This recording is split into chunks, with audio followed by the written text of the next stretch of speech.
Start பண்ணலாமா? Good afternoon all. Yes sir. Good afternoon sir.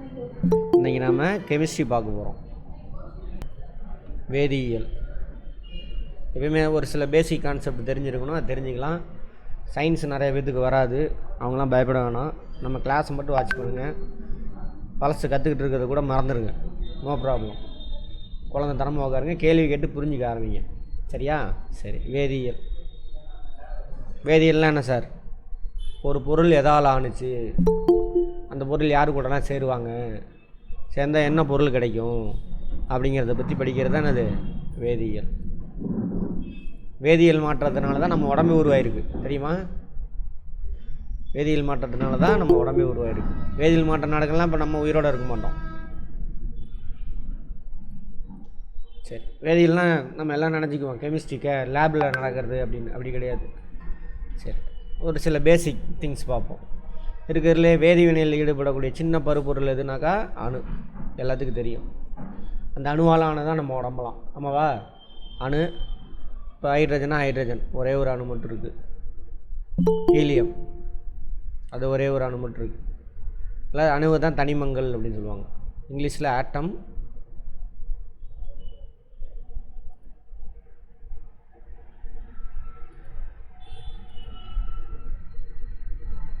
Element எப்படி வேணாலும் சொல்லலாம். இது வரைக்கும் 118 வகையான தனிமங்கள் கண்டுபிடிச்சிருக்காங்க, எலிமெண்ட், அணுக்கள். ஓகேவா? சரி. அடுத்தது மூலக்கூறு அப்படிம்பாங்க. வரைக்கும் சிலபஸில் இருக்கிறத வச்சு தான் நான் போகிறேன், எதுவுமே இல்லை. அணு மற்றும் மூலக்கூறு வரணும், வரும், பார்ப்போம். நான் ரொம்ப டீட்டெயிலெலாம் போகல, லைட்டாக பேசிக் தெரிஞ்சுட்டு போகணும். மூலக்கூறு, மாலிக்கூல் அப்படிம்பாங்க. மாலிகுல்னால் ஒரு அணு. இப்போ ஹைட்ரஜனும் ஆக்சிஜனும் சேர்ந்து H2O மாலிகுலாக மாறும். இதை வந்து என்ன மூலக்கூறு? நீர் மூலக்கூறு. ஓகேவா? 2 ஹைட்ரஜனும் ஒரு ஆக்சிஜனும் சேர்ந்து உருவாயிருக்கு நீர் மூலக்கூறு. அது மாதிரி அதேமாதிரி O2, 2 ஆக்சிஜன் அணு சேர்ந்து உருவானதான் O2.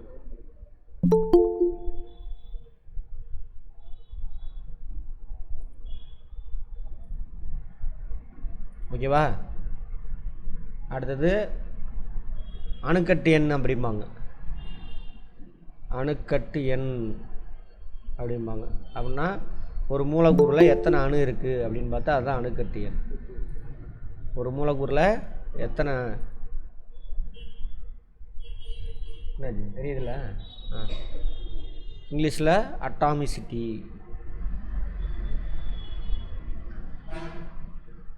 அட்டாமிசிட்டி. சரியா? நீர் மூலக்கூறில் எத்தனை அணுக்கட்டு எண் எவ்வளவு? கேட்டதை வச்சு சொல்லுங்கள், பார்த்து சொல்லுங்கள் போதும். வெளியிலலாம் விட்டுருங்க, பயப்படாத விட்டுட்டு. ஒரு மேடம் கூட இன்றைக்கி பயங்கரமாக பயந்துட்டு, ஜிகேயில் ரொம்ப வீக்காக இருக்கேன் சார், பயப்படவே பயப்படாதீங்க. பக்கத்தில் நேற்றே நிறைய சொல்லியாச்சு, பக்கத்தில் அவ்வளோ படிக்கிறாங்க இவ்வளோ படிக்கிறாங்க. நம்ம கரெக்டாக கிறிஸ்பியாக பார்த்துட்டு போயிட்டுருக்கோம். இதை மட்டும் பாருங்கள், வேறு யாரை பார்த்தும் பயப்படாதீங்க. நான் வார்த்தையை மனப்பாடம் பண்ணுறாங்க, நீங்கள் கான்செப்டை புரிஞ்சுக்கிறீங்க. உங்களுக்கு வித்தியாசம், அதனால் கவலையப்படாதீங்க. அணுக்கட்டு எண் 3 சொல்லி நான் போட்டுக்கோங்க. அணுக்கட்டு எண்ணா ஒரு மூலக்கூறில் எத்தனை அணுக்கள் இருக்குது கேட்கலாம், பார்த்துக்கோங்க அப்படின்னு கேட்பாங்க. இப்போ ஹைட்ரஜனில் அணுக்கட்டு எண் 3, ஆக்சிஜனில் எத்தனை அணுக்கட்டு எண் 2, அந்த மாதிரி. ரைட். இப்போ அணுவோட அமைப்பு இப்போ போகிறோம். அணுவின் அமைப்பு, ஸ்ட்ரக்சர் ஆஃப் ஆட்டம்.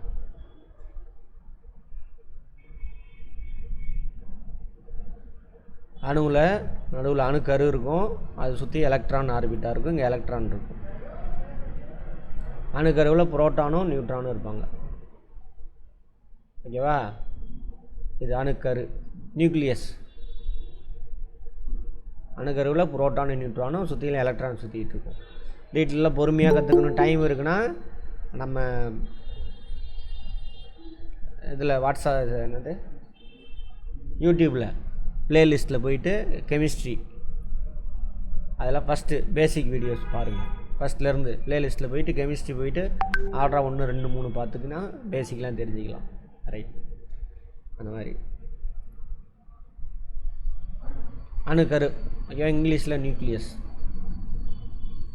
இதில் புரோட்டான் வந்து பாசிட்டிவ் எனர்ஜி, எலக்ட்ரான் வந்து நெகட்டிவ் எனர்ஜி. சரியா, நியூட்ரான் வந்து நியூட்ரல். இது புரோட்டானை, ஒரு புரோட்டான் இருந்தால் +1ன்னு சொல்லலாம், ஒரு எலக்ட்ரான் இருந்ததுன்னா -1ன்னு சொல்லலாம்.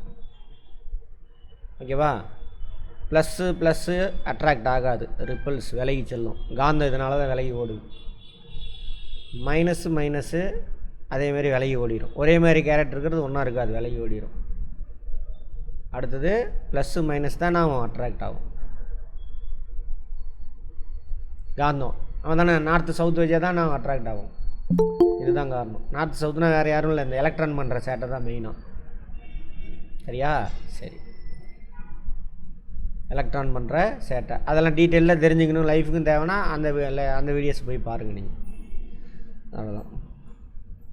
சரி, அப்போது புரோட்டான் என்ன இது positive, electron negative, neutron positive இல்லை நெகட்டிவ் இல்லை, இது 0. புரோட்டான் எலக்ட்ரானை அட்ராக்ட் பண்ணுறதுனால தான் எலக்ட்ரான் அணுக்கருவை சுற்றியில் வந்துக்கிட்டு இருக்குது. இதெல்லாம் எலக்ட்ரான் வெளியில் ஓடிடும். நியூட்டனுடைய முதல் விதி இருக்குல்ல, அந்த அடிப்படையில் அது வெளியில் ஓடிடும். புரோட்டான் அட்ராக்ட் பண்ணுது எதை, எலக்ட்ரானை. அதனால தான் எலக்ட்ரானை சுற்றி வருது. எப்படி சூரியன் பூமி, சூரியனோட ஈர்ப்பு விசைனால தானே அது பூமி சூரியனை சுற்றிட்டு வருதில்ல, அந்த மாதிரி அணுக்கருவை சுற்றிலும் எலக்ட்ரான் சுற்றுறது காரணம் அணுக்கருவில் இருக்கக்கூடிய புரோட்டானுடைய பாசிட்டிவ் எனர்ஜி, இது நெகட்டிவ் எனர்ஜி, அதை அட்ராக்ட் பண்ணுது, சுற்றி வருது. நம்ம உடம்பு எதால் ஆணுச்சு, செல்களால் ஆணுச்சு. செல் உள்ளே உடச்சி போனால் செல் நுண்ணுறுப்பு இருக்கும், அதை உடச்சி உள்ளே போனீங்கன்னாக்கா மூலக்கூறு இருக்கும். மூலக்கூறு பார்த்தாலும் H2O, ஆக்சிஜன், அந்த மாதிரிலாம். அந்த மூலக்கூறை உடைச்சோம்னா ஆட்டம் கிடைக்கும். அந்த ஆட்டம் பற்றி தான் படிக்கிறோம் இப்போ. அந்த அணுவோட அமைப்பு தான் இது. சரியா, சரி, ரொம்ப டீட்டெயிலான கான்செப்ட்லாம் நான் போகல, தேவையானது மட்டும், அவ்வளோதான். அணு அப்படின்னாக்கா ஒரு ஆட்டமில் நம்பர் ஆஃப் புரோட்டானும் நம்பர் ஆஃப் நியூட்ரானும் நம்பர் ஆஃப் எலக்ட்ரானும், நம்பர் ஆஃப் புரோட்டானும் நம்பர் ஆஃப் எலக்ட்ரானும் ஈக்குவலாக இருந்தது அப்படின்னா அதுக்கு பேர் தான் அணு, ஆட்டம். இந்த எலக்ட்ரான் இருக்கு இல்லையா, திடீர்னு ஓடி போயிடும், பூனைக்குட்டி மாதிரி. நம்ம வீட்டில் பூனைக்குட்டி மாதிரி. பூனைக்குட்டி என்ன ஒன்று நீங்கள் தான் எழுத்துட்டு வந்து வளர்ப்பீங்க. பக்கத்து வீட்டுக்கு போகும், 4 வீடு தள்ளி 20-30 வீடு தள்ளி கூட போயிட்டு வந்துடும். ஒரு சில டைம் அங்கேயே கூட செட்டில் ஆயிடும். அது மாதிரி எலக்ட்ரான் என்ன ஆகுனா அந்த அணுவை விட்டு வெளியில் ஓடும். ஒரு சில எலக்ட்ரான்கள், எல்லா எலக்ட்ரான் இல்லை, ஒரு சில எலக்ட்ரான் ஓடும். அப்படி ஒரு அணு வந்து எலக்ட்ரானை இழந்துச்சு அப்படின்னாக்கா அது பாசிட்டிவ் எனர்ஜியாக மாறும், பாசிட்டிவ் அயனியாக மாறும். அயனி அப்படின்னா புரோட்டானும் நம்பர் ஆஃப் புரோட்டானும் நம்பர் ஆஃப் எலக்ட்ரானும் ஈக்குவலாக இருக்காது. எக்ஸாம்பிள் ஆட்டம் அப்படின்னா இப்போ ஹைட்ரஜன்னா ஹைட்ரஜனில் ஒரு புரோட்டான் இருக்கும், ஒரு எலக்ட்ரான் இருக்கும். ஹைட்ரஜன் அணு. சரியா, இந்த எலக்ட்ரான் இது இழந்துருச்சு அப்படின்னா புரோட்டானோட இது என்னன்னு பார்த்தோம், ப்ளஸ்ஸு. எலக்ட்ரான் இழந்துருச்சுன்னா ப்ளஸ்ஸு மட்டும் வெளிப்படும். அப்போ ஹைட்ரஜன் ப்ளஸ் அயனி அப்படின்னு சொல்லுவாங்க. ஹைட்ரஜன் ப்ளஸ் அயனி. இப்போ எலக்ட்ரான் இழந்துச்சு அப்படின்னா அந்த அணு என்ன ஆகும், அயனியாக மாறிடும். அதுமாதிரி இது இழந்துச்சுல எலக்ட்ரானு, வெளியிலலாம் சுற்றிட்டு இருக்க முடியாது எலக்ட்ரானு, வேறு யாராவது ஆட்டம் கூட போய் சேர்ந்துருவார். அப்படியா, எந்த ஆட்டம் கூட போய் சேராதோ அந்த ஆட்டம் நெகட்டிவ் அயனியாக மாறிடும். ஹைட்ரஜன் ஒரு புரோட்டான் இருக்கா, ஆல்ரெடி அதுக்கிட்ட என்ன இருக்கும், ஒரு எலக்ட்ரான் இருக்கும், இன்னொரு எலக்ட்ரான் வந்து சேர்ந்துருச்சு. அப்போது +1 -2, அப்போ என்ன ஒரு ரிசல்ட், மேக்ஸு -1 மாறிடும். அப்போ மைனஸ் அயனி அப்படி ஆயிடும். அவ்வளோதான் அயனி. இந்த வார்த்தையை நிறைய இடத்துல யூஸ் பண்ணுவோம். இங்கிலீஷில் அயான், அயனி. அயான்னா என்ன அர்த்தம், ஒரு அணுவில் அல்லது மூலக்கூறில் புரோட்டானுடைய எண்ணிக்கையும் எலக்ட்ரானுடைய எண்ணிக்கையும் சமமாக இல்லை எனில் அதுக்கு பேர் தானே அது அயனி. எலக்ட்ரானை இழந்துச்சுன்னா பாசிட்டிவ் அயனி, எலக்ட்ரானை ஏற்றுக்குச்சுன்னா நெகட்டிவ் அயனி. அவ்வளோதான், போதும், ரொம்பலாம் வேண்டாம், அவ்வளோதான். இதில் நான் தேவையானது மட்டும் சொல்கிறேன், நிறையா இருக்கும், அதெல்லாம் விட்டுருங்க. ஓகேவா, இதில் ஏதோ நோட் பண்ணிக்கோங்க. அணுக்களை பார்க்க உதவும் கருவியின் பெயர். அணு ஏன்னா ரொம்ப சின்னது, நானோமீட்டரில் போடுவாங்க. நானோமீட்டர்னா என்னென்னு பார்த்தோம் வேல்யூ 10⁻⁻9 மீட்டர். மீட்டரை சொல்லணும். ஓகேவா? சரி, இதெல்லாம் தேவையில்ல. என்ன பார்த்துக்கங்க, பெருக்கல் விதி. சரி, இது மனப்பாடம் பண்ணிக்கங்க உங்கள் பேர். அதுவெல்லாம் ஒரு விதி, அவ்வளோதான். கோசல் லூயிஸ் அப்படின்றவங்க 8 எலக்ட்ரான் விதியை சொல்லியிருக்காங்க. நவீன தனிமை அட்டவரிசை, இந்த பீரியாடிக்கல் டேபிள்னு படிச்சுப்பீங்க, ஞாபகம் இருக்கா? பீரியாடிக்கல் டேபிள் அதில் மொத்தம் எத்தனை வருஷம் இருக்குமா? 18 வருஷம் இருக்குமா? கார உலோகம், இதெல்லாம் கூட வேண்டாம், விட்டுருங்க. அதெல்லாம் வேண்டாம் விட்டுருங்க.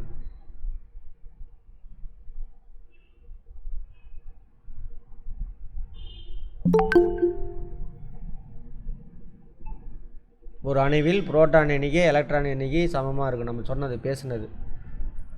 நான் முக்கியமானது மட்டும் சொல்கிறேன், நோட் பண்ணிக்கோங்க.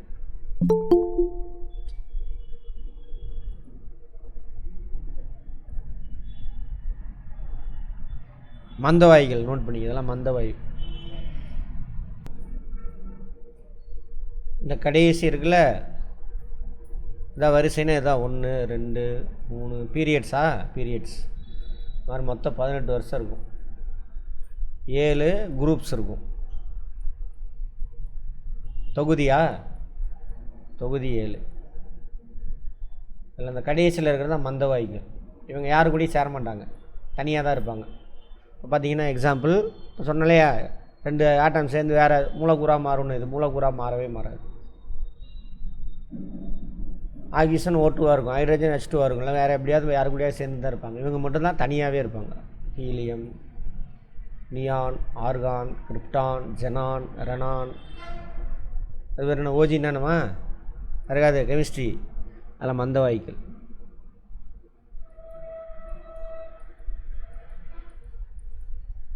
மொத்தம் 7 இருக்கும். 1 2 3 4 5 6 தான். அந்த கடைசி இதை இங்கேயும் இல்லை, விட்டுருங்க. புக்கிலே இல்லை, அதனால் விட்டாச்சு.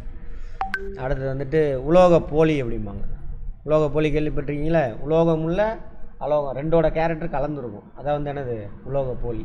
இங்கிலீஷில் மெட்டலாய்டு, இங்கிலீஷ் மீடியங்காரங்க மெட்டலாய்டு.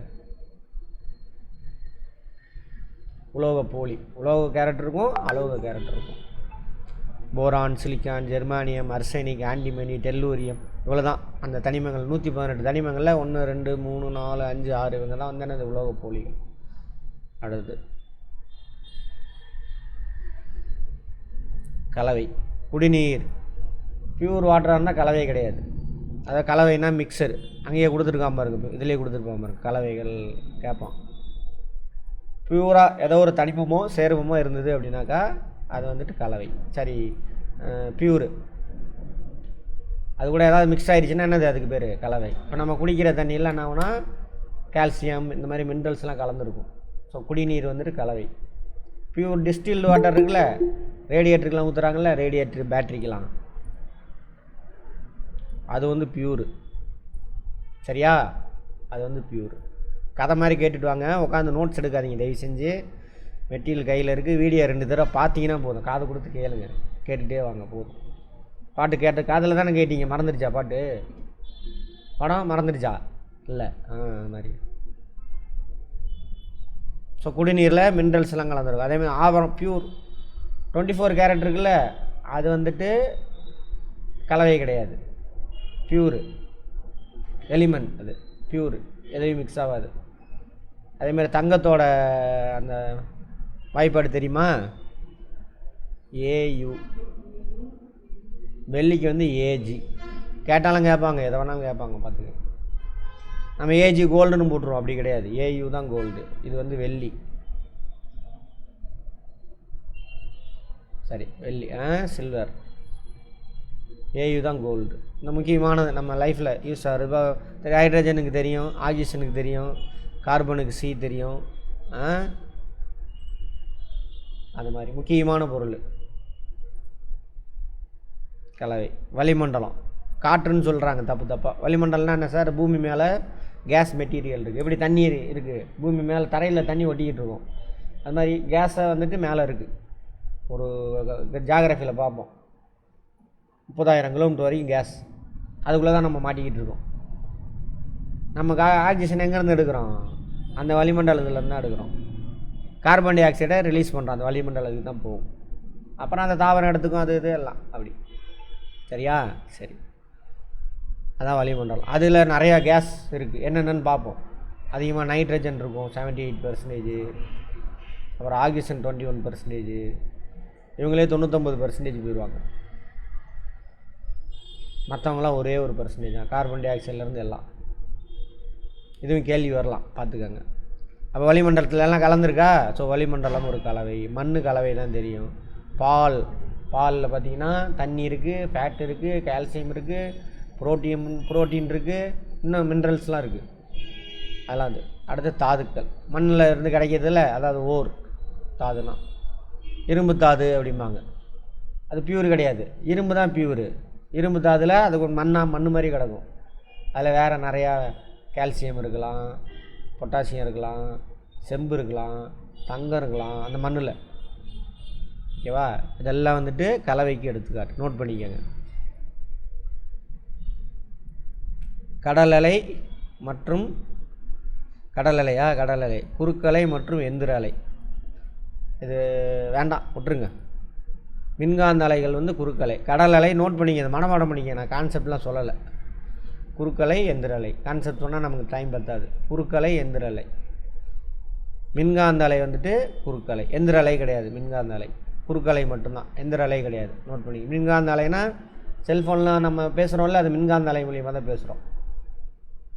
லைட்டு மின்காந்த அலை, எலக்ட்ரோ மேக்னட்டிக் வேவ் அப்படின்னு சொல்லுவாங்க. அது ஒன்லி குறுக்கலை, அது பொருள் கிடையாது. எது? லைட்லாம் பொருள் கிடையாது. ஆமாம், அந்த மாதிரி. மீத்தேனின் மூலக்கூறு வாய்ப்பாடு CH4. அப்போ இதோட அணுக்கட்டு எண் என்ன? 4 5 அதானே பார்த்தோம். 4 ஹைட்ரஜன் மட்டும் 4 இருக்குது, கார்பன் 1 இருக்குது. ஸோ 5 அணுக்கட்டு எண், அட்டாமிசிட்டி. கேட்பாங்க அணுக்கட்டு எண் என்னன்னு கேட்பாங்க, பார்த்துக்கோங்க. ஒரு கிளாஸ் கூட மிஸ் பண்ணாதீங்க, வேறு எதையும் போய் படிக்காதீங்க, நம்ம கிளாஸை மட்டும் பாருங்கள். இதில் இருந்து தான் வரும். நான் நடத்துகிறதே அதிகம், ஆனால் கொஞ்சம் நேரம் தான் படிக்கிற மாதிரி இருக்கும், ஆனால் நிறையா ஹெவி லோடு. சரியா? பார்த்துக்கோங்க. ஆப்பிள் துருப்பிடித்தல், கத்திரிக்காய் நிறம் மாறுதல் மற்றும் துருப்பிடித்தல். இரும்பு துருப்பிடிக்கிறதுல அது சொல்கிறாங்க. போன்றவை என்ன வினைன்னா ஆக்சிஜன் ஏற்ற வினை. ஆப்பிள் வெட்டி வச்சா கலராக மாறிடுமா? ஆப்பிள் சொல்லக்கூடாது, நம்ம ஊர் கத்திரிக்காய் சொல்லுங்கள். ஆப்பிள் நம்ம ஊர்லேயே விளையுது. கத்திரிக்காய் வெட்டி வச்சிங்கன்னா அதனால தான் தண்ணியில் போட்டுருவாங்க. சரியா? தண்ணியில் ஆக்சிஜன் இருக்குது, கம்மியாக இருக்கும். வளிமண்டலத்தில் அதிகமாக 21% இருக்குது. அவர் கூட வினை புரிஞ்சு வேறு பொருளாக, இப்போ இரும்பு துருப்பிடிக்குதுல, அது மாதிரி வேறு பொருளாக மாறிடும். அது மாதிரி கத்திரிக்காய் வந்து என்ன ஆகும்? கத்திரிக்காயில் இருக்கக்கூடிய ஒரு என்சைம், ஒரு மாலிகுல் ஆக்சிஜன் கூட வினை புரிஞ்சு வேறு பொருளாக மாறும். அப்போ கலர் மாறும். அதான் காருதும்போம். காரி போச்சு கத்திரிக்காய், அது சாப்பிட்டோன்னா அது வேறு டேஸ்ட்டாக இருக்கும். ஆமாவா? சரி, அதெல்லாம் ஆக்சிஜன் ஏற்ற வினை, ஆக்சிடேஷன் ப்ராசஸ். அதாவது ஒரு பொருள் ஆக்சிஜன் கூட சேர்ந்து வேறு பொருளாக மாறுது, அதுக்கு பேர் தானது ஆக்சிஜன் ஏற்றம், ஆக்சிடேஷன். அவ்வளோதான். அதேமாதிரி திறந்து வைக்கப்பட்ட உணவுலாம் கெட்டு போகிறதுக்கு ஆக்சிஜன் ஏற்றம் ஒரு காரணம். அடுத்தது இதெல்லாம் வேண்டாம், விட்டுருங்க, இதெல்லாம் கேட்க மாட்டாங்க. அது வேண்டாம், இதெல்லாம் வேண்டாம், சும்மா ஆனால் பார்த்து வச்சுக்கோங்க.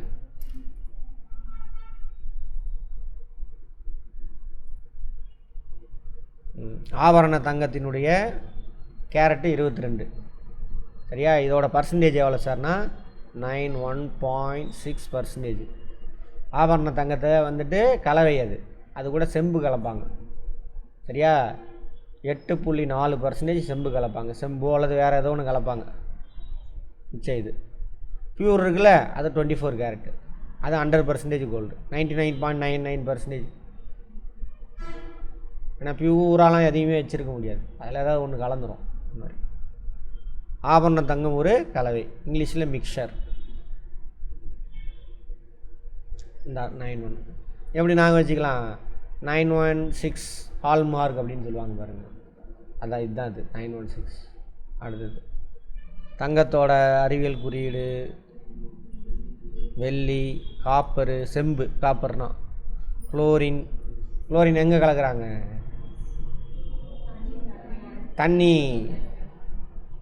தண்ணியில் கலந்து வருதில்ல, குளோரின் தான். கிருமி நாசினி அது ஆக்சுவலாக. அடுத்தது அலுமினியத்தின் அறிவியல் குறியீடு அலுமினியம் AL. இரும்புக்கு Fe.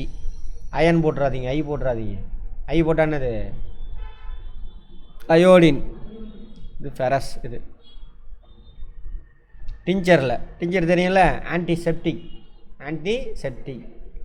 நம்ம வெளியில், நம்ம உடம்புக்கு மேலே வெளியில் புண்ணுக்குன்னு காயப்படுதில்ல, அதில் ஏதாவது மைக்ரோப்ஸ் உட்காந்து உள்ளே போயிடும், நம்ம உடம்புக்குள்ளே போயிடும். அப்படி போகாமல் இருக்கிறதுக்காக வெளியில் தடவுறது ஆன்டிசெப்டிக். அதில் உட்காந்துச்சுன்னா அது செத்து போயிடும். சரியா? நம்ம உடம்புக்குள்ளே போயிடும், ரத்தத்துக்குள்ளே போயிடணும் அப்படின்னா வச்சுக்கோங்க. ரத்தத்துக்குள்ளே போனாக்கா அவங்கள கொல்றதுக்காக நம்ம பயன்படுறது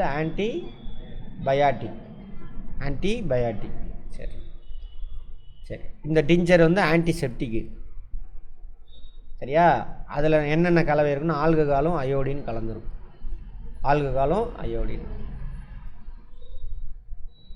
இப்போ கூட கொரோனாவுக்கு எல்லாம் சானிடைஸ்னு தேய்ச்சிக்கிட்டோம்ல, அது என்னது? ஆல்கஹால் தான். அது சோப்பும் சானிடைசர் தான். ஏன் சார் சோப்பை யூஸ் பண்ணல நம்ம அப்படின்னா, எங்கள் ஆஃபீஸுக்கு வரோம், சோப்பு வச்சா என்ன வேணும்? தண்ணி வேணும், வாஷ் பேஷன் எல்லா ஆஃபீஸ்லேயும் இருக்குமா, அதனால தான் அதை கொடுத்துட்டானுங்க, வேறு ஒன்றும் கிடையாது. அடுத்தது வீடுகளில் பயன்படுத்தப்படும் நீர் சுத்திகரிப்பான். நுண்கிருமிகளை கொள்வதற்கு பயன்படுவது புற ஊதா கதிர்கள், UV ரேஸ். வாட்டர் ஃபில்டர் வச்சுருக்கீங்களா? எல்லோரும் வீட்லேயும் மோஸ்ட்லி வச்சுருப்பீங்க.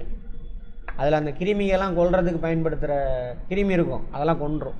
ஹை ஃப்ரீக்குவென்சி மின்காந்த அலை எதுனாக்கா லைட்டு மாதிரி இதுவும் நம்ம கண்ணுக்கு தெரியாது. அதை என்னது? புற ஊதா கதிர்கள்.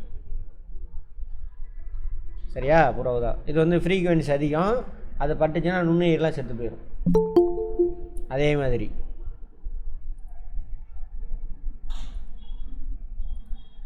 எல்லாம் நிறைய இதில் கேட்டானுங்க. சூரியன்லேருந்து வருதெல்லாம் லைட்டு கேட்பாங்க. சூரிய வெளியோட இது புற ஊதா கதிர். அது தரையில் போடும், தரை ஹீட்டாகி வெப்பத்தை வெளியிடும். தரை வெளியிடக்கூடிய அந்த வெப்பத்துக்கு அகச்சிவப்பு கதிர். சரியா? பூமி வெளியிடக்கூடிய வெப்பத்துக்கு பேர் என்னன்னு கேட்பாங்க, அகச்சிவப்பு கதிர், இன்ஃப்ராரெட். காதில் கேட்டுக்கோங்க. சூரியன்லேருந்து வர்றது கண்ணுக்கு தெரியாது அவ்வளோவா, புற ஊதா கதிர், ஃப்ரீக்குவென்சி அதிகம். ஓகேங்களா? சரி, அந்த புற ஊதா கதிர்களை பிடிச்சிக்கிற ஹை ஃப்ரீக்குவென்சி 2 இருக்குது. லோ ஃப்ரீக்குவென்சி புற ஊதா கதிர் நம்ம ஸ்கின்னில் பட்டுச்சுன்னா நல்லது, சூரிய ஒளி, விட்டமின் டி ப்ரொடியூஸ் ஆகும்.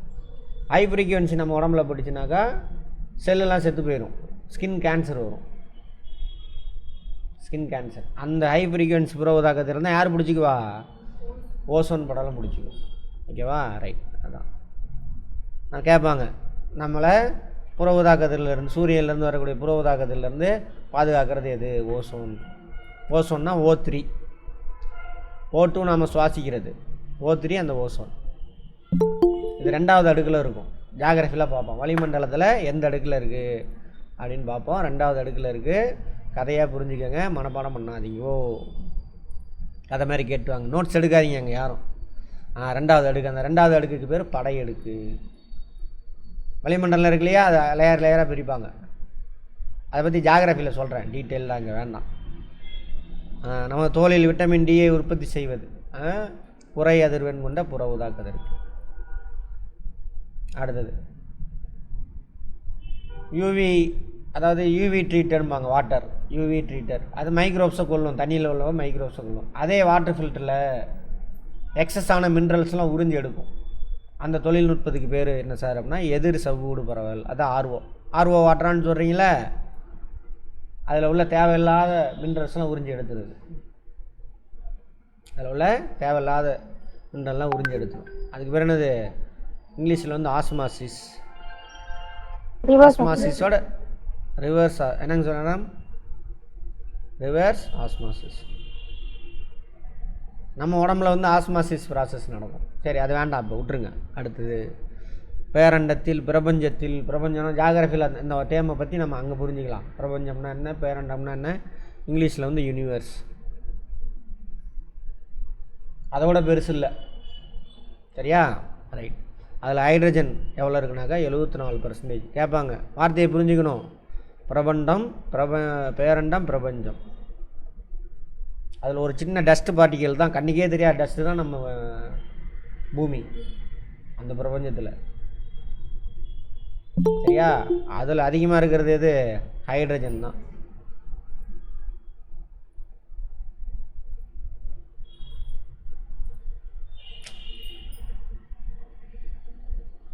பூமியில் இப்போ நம்ம பிரபஞ்சம் அது பெருசு, அதில் ஒரு டஸ்ட் பார்ட்டிக்கல், அதான் நம்ம பூமி. அந்த பூமியில் என்ன அதிகமாக இருக்குது அப்படின்றாங்க? இரும்பு. அந்த 118 தனிமம் இருக்குல்ல, அதனால தான் எல்லா அந்த பிரபஞ்சத்தில் இருக்கக்கூடிய எல்லா பொருளும் அணுக்களால் நம்ம உடம்பு கொண்டு தலைமுடியிலேருந்து, மரத்துலேருந்து, இந்த செவுறுலேருந்து நீங்கள் பார்க்கக்கூடிய எல்லா பொருளும், கண்ணுக்கு தெரியாத வளிமண்டலம் வரைக்கும் எல்லாமே இந்த 118 தனிமங்களால் ஆனது. சரி, இரும்பு. பூமியில் எது அதிகமாக இருக்குது? இரும்பு, ஆக்சிஜன், சிலிக்கான். கண்டறியப்பட்ட இயற்கையான தனிமங்கள் 94. மொத்த தனிமம் எவ்வளோன்னு பார்த்தோம்? 118. அப்போ மிச்சம் உள்ளதெல்லாம் வந்துட்டு செயற்கையாக லேபில் தயாரிச்சிருக்கான். இந்த ரேடியம் அந்த மாதிரிலாம் செயற்கை தானே 24. வயிற்றுப்போக்கு மருந்து இருக்குல்ல, வயிற்றுப்போக்கு போயிட்டுருக்குன்னா அது சரி செய்கிறதுக்கான மருந்து. அதில் அந்த 118 தனிமங்களில் ஒரு தனிமம் இருக்குது. அது கலவை தான், அந்த மருந்து கலவை. அதில் ஒரு பொருள், பகுதி பொருள் அது பிஸ்மத் கேட்பாங்க, அது ஒரு தனிமம். அதெல்லாம் வேண்டாம், விட்டுருங்க. சமையல் உப்பு அது ஒரு சேர்மம். சமையல் உப்பு ஒரு சேர்மம், சோடியம் குளோரைடு அப்படின்ற சேர்மம். அதில் இது ரெண்டும் NaCl. அது கூட மிக்ஸ் பண்ணியிருப்பாங்க, அயோடினை மிக்ஸ் பண்ணியிருப்பாங்க. அயோடின் இது இப்போ இதுக்கு முன்னாடி எங்கே பார்த்தோம்? டிஞ்சரில். அயோடினில் எதாவது கலந்துருப்பாங்க, டிஞ்சரில் எதாவது கலந்துருப்பாங்க? ஆல்கஹாலும் வெள்ளை சர்க்கரை. வெள்ளை சர்க்கரை இல்லையா, சர்க்கரை. அது மட்டும் இல்லை, எல்லா நம்ம சாப்பிட்ற சாப்பாடு அரிசியிலேருந்து எல்லாமே இந்த 3 பேர் தான் இருப்பாங்க. இவங்க 3 பேர் சேர்ந்ததுக்கு பேர் தான் கார்போஹைட்ரேட். கார்போஹைட்ரேட். நம்மலாம் உயிர் வாழ்கிறோம் அப்படின்னா இவர் தான் காரணம். கார்போஹைட்ரேட்னுடைய கெமிக்கல் ஃபார்முலா நோட் பண்ணிக்கோங்க. C6H12O6 கேட்பாங்க, நோட் பண்ணிக்கோங்க. இதுதான் நமக்கு முக்கியமான உணவு. சரியா? இதுதான் வந்து சர்க்கரையாக மாறும். அப்படியே இது டபுள் ஆகும், சர்க்கரையாக மாறும். சரியா? டபுளாக மாறும். C12H22O11 இதுதான் சர்க்கரை, சுக்ரோஸ் அப்படிமா. சரி, அவ்வளோலாம் ஓவராக போக வேண்டாம், இதை புரிஞ்சுக்கோங்க, இதை மனப்பாடம் பண்ணிக்கோங்க. சர்க்கரை, வெல்லம், குளுக்கோஸ், ஸ்டார்ச், கொழுப்பு, மாவு பொருள், ஹைட்ரோ கார்போஹைட்ரேட் நம்ம சாப்பிட்றோம்ல, இதெல்லாம் இதனால ஆனது தான். இதிலேருந்து நமக்கு என்ன கிடைக்குன்னா ஹீட்டு கிடைக்கும், எனர்ஜி, ஆற்றல். உடம்பு தொட்டு பாருங்கள், ஹீட்டாக இருக்கா? அதுக்கு தேவையான ஆற்றல் எங்கே, அந்த ஹீட் எங்கேருந்து வந்துச்சுன்னா நம்ம சாப்பிட்றோம்ல இந்த பொருள்லாம், சர்க்கரை, வெல்லம், குளுக்கோஸு, ஸ்டார், இதெல்லாம் உடையும். இதெல்லாமே கார்போஹைட்ரேட் தான். உடையும் பொழுது அதுலேருந்து ஹீட் ரிலீஸ் ஆகும். சரியா? யோசிச்சிருக்குமா நம்ம உடம்பு ஹீட்டாக இருக்குது எங்கேருந்து வந்துச்சுன்னு? இது வரைக்கும் யாரும் யோசிச்சிருக்குமா? எங்கேருந்து வந்துச்சு? இங்கே இந்த கார்போஹைட்ரேட் உடஞ்சதுன்னா. இந்த கார்போஹைட்ரேட்னுடைய பல்வேறு வடிவங்கள் தான் இதெல்லாம். சரியா? கொழுப்பு கூட அதிலேருந்து வந்தது தான். கார்போஹைட்ரேட்டு நிறையா சேர்ந்துச்சுன்னா கொழுப்பாக மாறிடும். குளுக்கோஸ் கார்போஹைட்ரேட்டின் வேதி வாய்ப்பு என்னது கேட்பாங்க, நோட் பண்ணிக்கங்க, ரொம்ப முக்கியமானது. சுண்ணக்கட்டினா சுண்ணாம்பு, அதில் என்னென்ன தனிமம் இருக்குது? சாக் பீஸ் இருக்குல்ல, அதை சொல்கிறாங்க. சுண்ணக்கட்டினா சாக் பீஸ். பாருங்கள், தமிழே தெரியாமல் நம்மளை மாற்றி விட்டாங்க, தாய்மொழி தெரியாமல். கால்சியம் இருக்கும், கால்சியம் கார்பனேட், ஆக்சுவலாக அதோட வேதி பெயர் கால்சியம் கார்பன், அடுத்தது ஆக்சிஜன், கால்சியம் கார்பனேட். அடுத்தது சர்க்கரை பார்த்தோம்ல, சுக்ரோஸ், அது டபுள் ஆகும். இந்த கார்போஹைட்ரேட்டோட நம்பர் டபுள் ஆகும். இது 6 12 ஆயிடுச்சா? ஹைட்ரஜன் 12 24 மாறாது, 22 இருக்கும். அதேமாரி இது டபுள் ஆகுமானா 12, ஆனால் 11 இருக்கும். சர்க்கரையில் இருக்கக்கூடிய அந்த கெமிக்கல் ஃபார்முலா அது. அணுக்கட்டி எண் இப்போ தானே பார்த்தோம் ஒரு மூலக்கூறில். இப்போ இதில் எத்தனை அணுக்கட்டி எண் இருக்குது சொல்லுங்கள் பார்ப்போம். 12, 34, 45. அவனே கொடுத்துருவான். கொடுத்துட்டு அல்லது உங்களுக்கு தெரிஞ்ச இது நீரினுடைய அணுக்கட்டி எண் என்ன அப்படின்னு கேட்கலாம். புரிஞ்சதா? ரைட். அடுத்தது மனித உடலில் நிறையில் 99% நிறை. அந்த 118 தனிமங்களில் ஒரு 6 தனிமங்கள் இவங்களால் ஆனதான் நம்ம உடம்பே. இவங்க தான் முக்கியமானவங்க. Oxygen, carbon, hydrogen, nitrogen. Hydrogen oxygen எங்கே இருக்கும்? தண்ணியில் இருக்குமா? கார்பன் டை ஆக்சைடில் கார்பன் இருக்கா? அப்படி நாங்கள் வச்சுக்கோங்க. அதுபோல் எலும்பில் கால்சியம் இருக்குமா? எலும்பில் கால்சியம் இருக்கும், பாஸ்பரஸ் இருக்கும். 2, 4, 6 இந்த 6 தனிமங்கள் தான் நம்ம உடம்புல முக்கியமான தனிமங்கள். எத்தனை பர்சன்டேஜ்? 99. அது போக 1% இருக்குது நம்ம உடம்புல நிறையில். யார் யார்? இந்த sulphur, potassium, sulphur, chlorine, sodium, magnesium. மேக்னீசியம்லாம் மெக்னீசியம். மே போட்டுக்கோங்க. எல்லாம் மே போட்டுக்கோங்க, ஸ்பெல்லிங் தப்பு. புவியின் வளிமண்டலத்தில் மொத்தம் வளிமண்டலம் வார்த்தையை அர்த்தம் புரிஞ்சுக்கணும். வளிமண்டலம்னா அது பூமி மேலே கேஸ் மாதிரி ஒரு போர்வை போச்சு இருக்குது, அதில் தான் நம்ம மாட்டிக்கிட்டு இருக்கோம். திரும்ப திரும்ப வருது, பார்த்துடலாம். இதுதான் பூமி. 30,000 கிலோமீட்டர் வரைக்கும் கேஸ்னால் தெரியும், பார்ட்டிகள்லாம் தள்ளி தள்ளி இருக்கும் அப்படின்னு. அதில் 99% யார் இருக்கா? 2 பேர். ஒன்று நைட்ரஜன், இன்னொன்று ஆக்சிஜன். ஆக்சிஜன் நம்ம சுவாசிக்கிறது. அப்புறம் அந்த O2, H2O மாலிகுல், இதெல்லாம் சேர்த்து சொல்கிறாங்க. ஓகேவா? அப்புறம் நைட்ரஜன் எதுக்கு வேணும்னா புரோட்டீன் தயாரிக்கிறது. சரியா? புரோட்டீன் எதுக்கு தேவை? செல் உருவாகுன்னா புரோட்டீன் தேவை. நைட்ரஜன் அங்கே உள்ள நைட்ரஜன் தான் எடுத்துக்கும். எது? தாவரங்கள் உறிஞ்சிக்கும். எப்படி உறிஞ்சுறாங்க என்னென்னு பயாலஜியில் பார்ப்போம். அடுத்தது நைட்ரஜன் 78%, ஆக்சிஜன் 21%. வானூர்தி, ராக்கெட் பாகங்கள் தயாரிக்க. இது ஏரோப்ளைன்லாம் இருக்குல்ல, வெயிட்லெஸ்ஸாக இருக்கணும், பற்றிடக்கூடாது, மெட்டலாக இருக்கணும். அதுக்கு பயன்படுது அலுமினியம். மின்கலன் தயாரிக்கிறது. பேட்டரி இருக்குல்ல, அதில் காரியம். லெட்டா? காரியம்னா லெட்டு. அப்புறம் எக்ஸ் கதிர் இயந்திரங்கள், எக்ஸ்ரே இயந்திரம் இருக்குல்ல, இதுக்கெல்லாம் தயாரிக்கிறது காரியம் பயன்படுது. இப்போ நீங்கள் பயன்படுத்துகிறோம்ல செல்ஃபோனில், அது வந்து லித்தியம் பேட்ரி. செல்ஃபோனில் இருக்கக்கூடிய பேட்ரி எதில் தயாரிச்சிருக்காங்க? நம்ம லித்தியம் பேட்ரி. பழைய மெத்தடு தான் அது. எக்ஸ் கதிர் அந்த பழைய கலன்களுக்கெல்லாம் என்னது? அந்த தண்ணி ஊற்றுவாங்க. நம்மளதில் தண்ணி ஊற்ற மாட்டாங்க. அது ட்ரை பேட்ரி, அது தண்ணி ஊற்றுறது. அது வந்து லெட்டு. சரியா? காரியம். வெப்பநிலைமானி, காற்றழுத்தமானி. அதுக்கு நடுவில் பாருங்கள், வெப்பநிலை மானி தெரியும் உங்களுக்கு. அந்த வடிவேல் கூட ஒரு படத்தில் செக் பண்ணுவாங்க, லெவலில் இருக்குன்னு வாயில் வைப்பாங்க. தெர்மாமீட்டர். பார்த்தீங்களா? தமிழில் சொன்னால் நமக்கு தெரியாது, இங்கிலீஷ்னு டக்குன்னு நான் வருதுப்பாங்க. செக் பண்ணுவாங்க, மென்று தின்றுவான் பாருங்கள். அதெல்லாம் அப்போல்லாம். இப்போ வந்துட்டு டிஜிட்டல் வந்துருச்சு, அக்கறையில் வச்சு செக் பண்ணிடுறாங்க. அப்போ வாயில் வைப்பாங்க, நாக்கு கடியில் தெர்மாமீட்டர். அதில் அப்படியே தங்கின்னு வெள்ளை அப்படியே நீண்டுகிட்டே போகும். நம்ம பாடி டெம்பரேச்சர் எடுத்துகிட்டு நம்ம உடம்பு எவ்வளோ வெப்பமாக இருக்குன்னு அதை காட்டி கொடுத்துரும். அந்த வெள்ளை இருக்குல்ல உள்ள, அதை வந்து என்னது? பாதரசம். கலராக இருந்தது, வெள்ளை கலரெலாம் வேறு கலராக இருந்தது அப்படின்னாக்கா அதை வந்துட்டு ஆல்கஹால் யூஸ் பண்ணுவாங்க. சரியா? ரைட். கடினமான ஒரே அலோகம் வைரம். அலோகனாவே ஈஸியாக இருக்கும், அதாவது உடஞ்சிரும்.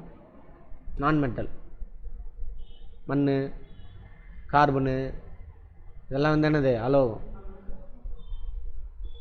கடினமாக இருக்காது. கடினமாக இருக்கக்கூடிய ஒரே அலோகம் இது வைரம் தான். வைரம் எதால் ஆனது தெரியுமா? கார்பன்னால் ஆணுச்சு. கார்பனுடைய புறவேற்றுமை வடிவமானது ஆக்சுவலாக வைரம். நோட் பண்ணிக்கோங்க, முக்கியமான கேள்வி. கிராஃபைட்டு இதெல்லாம் கார்பனுடைய புறவேற்றுமை. அப்புறம் புல்லரின் அப்படிம்பாங்க, புறவேற்றுமை வடிவங்கள். கார்பனின் புறவேற்று வடிவம் எது? வைரம், கிராஃபைட்டு, புல்லரின். எது வேணாலும் கேட்பாங்க, நல்லா காது வச்சு கேளுங்க. கரிக்கோல் நடுத்தண்டில் காணப்படும். கரிக்கோல்னால் பென்சில், வேறு ஒன்றும் கிடையாது. பொருள் கிராஃபைட்டு. அதேமாதிரி மின்சாரத்தை கடத்தக்கூடிய ஒரே அலோகம். அலோகம் மின்சாரத்தை கடத்தாது, உலோகம் மட்டும்தான் மின்சாரத்தை கடத்தும். சரியா? மின்சாரத்தை கடத்தக்கூடிய அலோகம் கிராஃபைட் இருக்குது. இன்னொருத்தங்க இருக்காங்களே கிராஃபைட் வேறு, சிலிக்காவா? சிலிக்கான்னு நினைக்கிறேன். அதெல்லாம் அலோகம். கிராஃபைட் இல்லை, கிராஃபைட் மட்டும்தான் வச்சுக்கோங்க. அடுத்தது துப்பாக்கி தூள் தயாரிக்க பயன்படும் அலோகம் கந்தகம். கந்தகம்னா சல்ஃபரா? சல்ஃபர். ரப்பரை கெட்டிப்படுத்த கந்தகம் சல்ஃபர் பயன்படுத்தாமல். தீப்பெட்டி தயாரிக்க, எலிமருந்து போன்ற தயாரிக்க பயன்படும் அலோகம். தீப்பெட்டி தயாரிக்கிறதுல பாஸ்பரஸ். ஈஸியாக கம்மியான டெம்பரேச்சரில் பற்றிக்கும் பாஸ்பரஸ். அதில் 2 இருக்குது, வெண் பாஸ்பரஸ், சிவப்பு பாஸ்பரஸ். அதில் தீப்பெட்டியில் வந்து சிவப்பு பாஸ்பரஸ் தான் யூஸ் பண்ணுவாங்க. இந்த சைடில் இருக்குல்ல தீப்பெட்டி பட்டை டப்பாவில் சைடில் அதில் தேய்ச்சி வச்சுருப்பாங்க. உரசும் பொழுது ஹீட்டு கிடைக்கும், கம்மியான ஹீட்லேயே அது பற்றும். ஸோ அதோட ஹீட் எடுத்துகிட்டு அந்த குச்சி பற்றிக்கும். அப்புறம் இது கொல்லுவா பிசாசு கேள்விப்பட்டிருக்கீங்களா? நம்மளோட எலும்பில் என்னென்ன இருக்குன்னு பார்த்தோம். கால்சியம், பாஸ்பரஸ் இருக்கும். அதில் வெண் பாஸ்பரஸ் இருக்கும். அது அந்த இடுகாடெல்லாம் இருக்குல்ல, புதைப்பாங்கள்ல செத்து போனவங்கள, எரிச்சாதான் எல்லாம் சாம்பலாயிரும். புதைக்கிறோம், அப்புறம் அடுத்தவனை புதைக்க போகும்போது அதை தூக்கி எடுத்து வெளியில் போட்டுருவாங்க. ரொம்ப நாள் கழித்து எலும்பு கூடெல்லாம் வெளியில் கிடக்கும், மண்டை ஓடு இதெல்லாம் கிராமத்தில். அது நைட் என்ன பண்ணணும், அட்மாஸ்பியரிக் டெம்பரேச்சர் அதுவாக பற்றிட்டு எரியும். யாரும் பற்றெல்லாம் வைக்க மாட்டான். எங்கடா சுடுகாட்டில் அதுவாக எரியுது அப்படின்னு பயந்து போய் அவனுக்கு என்னென்னு தெரில அப்போ. அதனால் அதுக்கு ஒரு பேர் வச்சுட்டாங்க. அது பேர் தானே அது கொல்லுவா பிசாஸ். அதுக்கு பேர் கொல்லுவா பிசாசும் கிடையாது, ஒரு பிசாசும் இல்லை. நம்ம மண்டையில் இருக்கக்கூடிய இந்த பிசாஸ் தான். எது? வெண் பாஸ்பரஸ், அந்த பிசாஸ் தான். அடுத்து அமோனியம் தயாரிக்க நைட்ரஜன். அமோனியம் வந்து உரம் தயாரிக்கிறதுக்கான முக்கியமான பொருள். சரியா? அதில் நைட்ரஜன் இருக்கும். நைட்ரஜன் வளிமண்டலத்தில் எவ்வளோ இருக்குதுன்னு பார்த்தோம், 78%. இது அமோனியம். அமோனியாவில் இருந்தால் யூரியா தயாரிப்பாங்க. யூரியாவில் தான் நைட்ரஜன் தான் இருக்கும், வேறு ஒன்றும் கிடையாது. யூரியா செடிக்கு போடுறோமா, அதில் உள்ள நைட்ரஜன் எடுத்துகிட்டு செடி பார்த்தோம்ல புரோட்டீன், அதுவும் செல்லு தானே, செடி எதால் செல்லால் ஆனது தானே. ஸோ அதை எடுத்துகிட்டு நிறையா நல்லா வளரும் செடி. நல்லா ஹெல்த்தியாக இருந்தால் தான் என்ன பண்ண முடியாது, நிறையா குட்டி போட முடியும். என்ன சார் செடி போய் குட்டி போடுமா? அதோட குட்டி தான் அது. நம்ம சாப்பிட்ற அரிசி பருப்பு எல்லாமே அதோட குட்டி தான், முட்டை மாதிரி. சரியா? அது மாதிரி நிறம் நீக்கும் பொருளாகவும் குடிநீரில் உள்ள நுண்ணுயிரி அழைக்கும் போலாமல் குளோரின் கேட்பாங்க. குடிநீரில் நுண்ணுயிரி மைக்ரோப்ஸ். இந்த சிட்டியில் இருக்கிறவங்களுக்கெல்லாம் தெரியும், கார்பரேஷன் தண்ணி ஒரு ஸ்மெல் அடிக்கும். என்ன ஸ்மெல் அது? குளோரின் தான். இது மைக்ரோப்ஸ் எல்லாம் கொண்டுரும். இது அளவுக்கு அதிகமாக போட்டிருக்கும் பொழுது என்ன ஆயிரும், வயிறு புண்ணாயிரும்.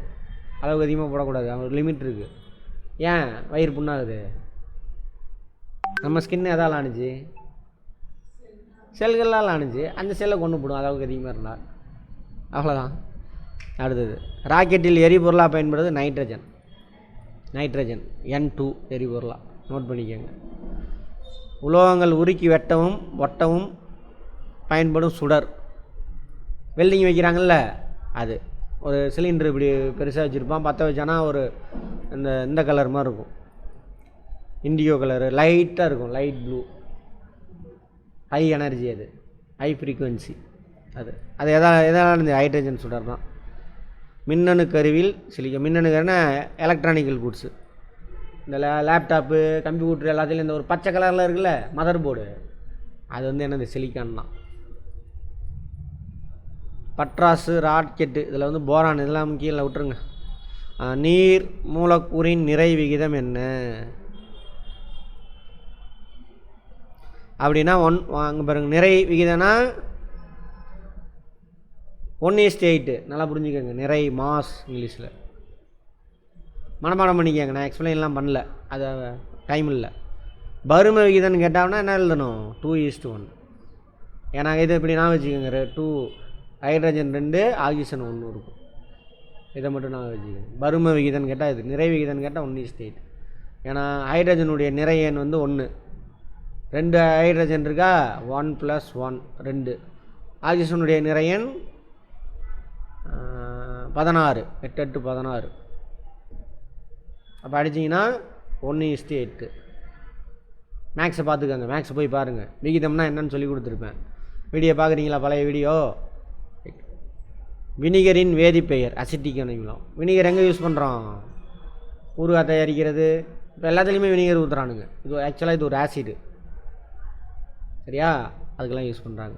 மயில் துத்தம், அது எனக்கு பேர், அது எங்கே இந்த பெயிண்டிங் அந்த மாதிரிலாம் யூஸ் பண்ணுவாங்க. தாமிர சல்பேட் அதோட அறிவியல் பெயர். அடுத்தது பச்சை துத்தம்னு ஒன்று இருக்காமா, அதோட வேதிப்பெயர் இரும்பு சல்பேட்டு, பெரஸ் சல்பேட்டு. இது அவ்வளோ முக்கியம் இல்லை, விட்டுருங்க. ஜிப்சம் அதோட வேதிப்பெயர் கால்சியம் சல்பேட். பாரிஸ் சாந்து. பாரிஸ் சாந்துனா இந்த சீலிங்கு, இந்த மாவு கட்டு போடுறாங்கல்ல, சீலிங்கில் மாவு கட்டு போடுறது, அப்புறம் அச்சு வார்க்கிறது, சிலைக்கு அச்சு வார்க்கிறது, அதுக்கெல்லாம் வந்துட்டு பாரிஸ் சாந்து யூஸ் பண்ணுவோம். அதில் கால்சியம் சல்ஃபேட், ஹெமி ஹைட்ரேட், இதெல்லாம் வேண்டாம், விட்டுருங்க. ரொட்டி சோடா வீட்டில் பயன்படுத்துகிறோமா? இதை நோட் பண்ணிக்கோங்க. எது நீங்கள் முக்கியமானது, ஏன்னா ஷார்ட் பீரியடு முக்கியமானது, நம்ம லைஃபோட டெய்லியும் யூஸ் பண்ணுறோம்ல, அதை தான் கேட்பாங்க மோஸ்ட்லி. அதனால் அதில் கான்சன்ட்ரேட் பண்ணுங்கள். சோடியம் கார்பனேட், சோடியம் கார்பனேட், ரொட்டி சோடா.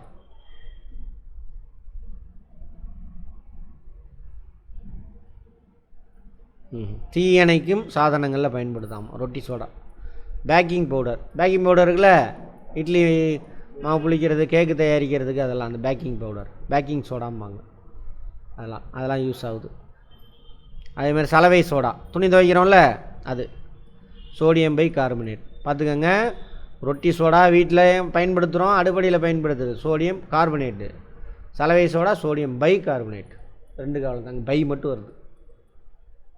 ரொட்டி சோடா துணி துவைக்கிறது, சரியா? டாய்லெட்டில் யூஸ் பண்ணுறது. இது வந்துட்டு கிச்சனில் யூஸ் பண்ணுறது. ஆமாம், இது சோடியம் பை கார்பனேட்டு சலவை சோடா, சரியா? துணி துவைக்கிறது. இது சோடியம் கார்பனேட். கம்பேர் பண்ணிக்கோங்க, மறக்கூடாது. சலவை சோடா கடின நீரெல்லாம் மென்மையாகும். சலவை, அதாவது துணி துவைக்கிறது.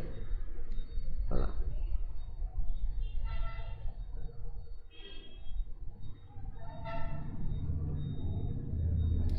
சலவை தூள், ப்ளீச்சிங் பவுட்ரு. சலவை சோடா வேறு, சலவை தூள் வேறு. இது ப்ளீச்சிங் பவுடர், குளோரின் தான் இருக்கும் அதில்.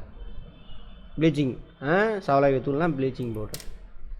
வெளுப்பான், அதாவது காட்டன்லாம் இருக்குல்ல, வெள்ளை சட்டை அந்த கலரில் இருக்காது, பியூர் காட்டன். அது ஒரு மாதிரி மஞ்சள் கலராக, சாண்டல் கலர் மாதிரி இருக்கும். அதை இந்த ப்ளீச்சிங் தண்ணி ஊற்றி தான் க்ளீன் பண்ணுவாங்க. அப்போ பளிச்சுன்னு பியூர் ஒயிட்டாக மாறிடும். அதான் வெளுப்பான். கிருமி நாசினியாக பயன்படுது. தண்ணி ஊற்றுவாங்களா, ப்ளீச்சிங் பவுடர் தண்ணி கொடுக்குறாங்களா, அது குடிநீர் சுத்திகரிப்பு. அதான் சலவை தூள். அது குளோரின் பவுடர் தான், அது ப்ளீச்சிங் பவுடர். சுட்ட சுண்ணாம்பு, மண்ணிலேருந்து சுண்ணாம்பை வெட்டி எடுத்துகிட்டு வராங்க. அதை என்ன பண்ணுவாங்க, சுண்ணாம்பு சூளைன்னு சொல்லுவாங்க, அதில் வச்சு மூடி எரிப்பாங்க. க்ளோஸ் பண்ணிடுவாங்க, ஓப்பனில் எரிக்க மாட்டாங்க, க்ளோஸ் பண்ணி எரிப்பாங்க. காற்றில்லா சூழலில் எரிப்பாங்க. அப்போ எரிக்கும் பொழுது கால்சியம் ஆக்சைடு கிடைக்கும். அதோட இது கால்சியம் ஆக்சைடு. சுட்ட சுண்ணாம்பின் பயன்பாடு, சிமெண்ட்டு கண்ணாடிலாம் தயாரிக்க பயன்படுத்தாம விட்டுருங்க. அதில் தண்ணி ஊற்றுங்க. சுட்ட சுண்ணாம்பு எடுத்துகிட்டு வந்து தண்ணியை ஊற்றுறீங்க. கால்சியம் ஹைட்ராக்சைடு ஞாபகம் வச்சுக்கலாம். கால்சியம் எரியும் பொழுது ஆக்சிஜன் அதில் போய் ஒட்டிக்குது, ஓகேவா? இப்போ அந்த ஆக்சிஜனும் கால்சியம் இருக்குது, அதில் தண்ணியை ஊற்றுங்க. தண்ணியும் கால்சியம் ஆக்சைடும் வினை புரிஞ்சு கால்சியம் ஹைட்ராக்சைடாக மாறிடும். ஹைட்ரோனா தண்ணின்னு அர்த்தம், அப்படி ஞாபகம் வச்சுக்கோங்க. அவ்வளோதான். நீட்டு சுண்ணாம்பு, நீட்டுனா தண்ணி ஊற்றியாச்சுன்னு அர்த்தம். எதுக்கு தண்ணி கலப்போம்? அதுக்கு சுண்ணாம்பு அடிக்கிறதுக்கு, அதான் சொல்கிறாங்க, வெள்ளை அடிப்பதற்கு. சுண்ணாம்புக்கல்லின் அறிவியல் பெயர் கால்சியம் கார்பனேட்.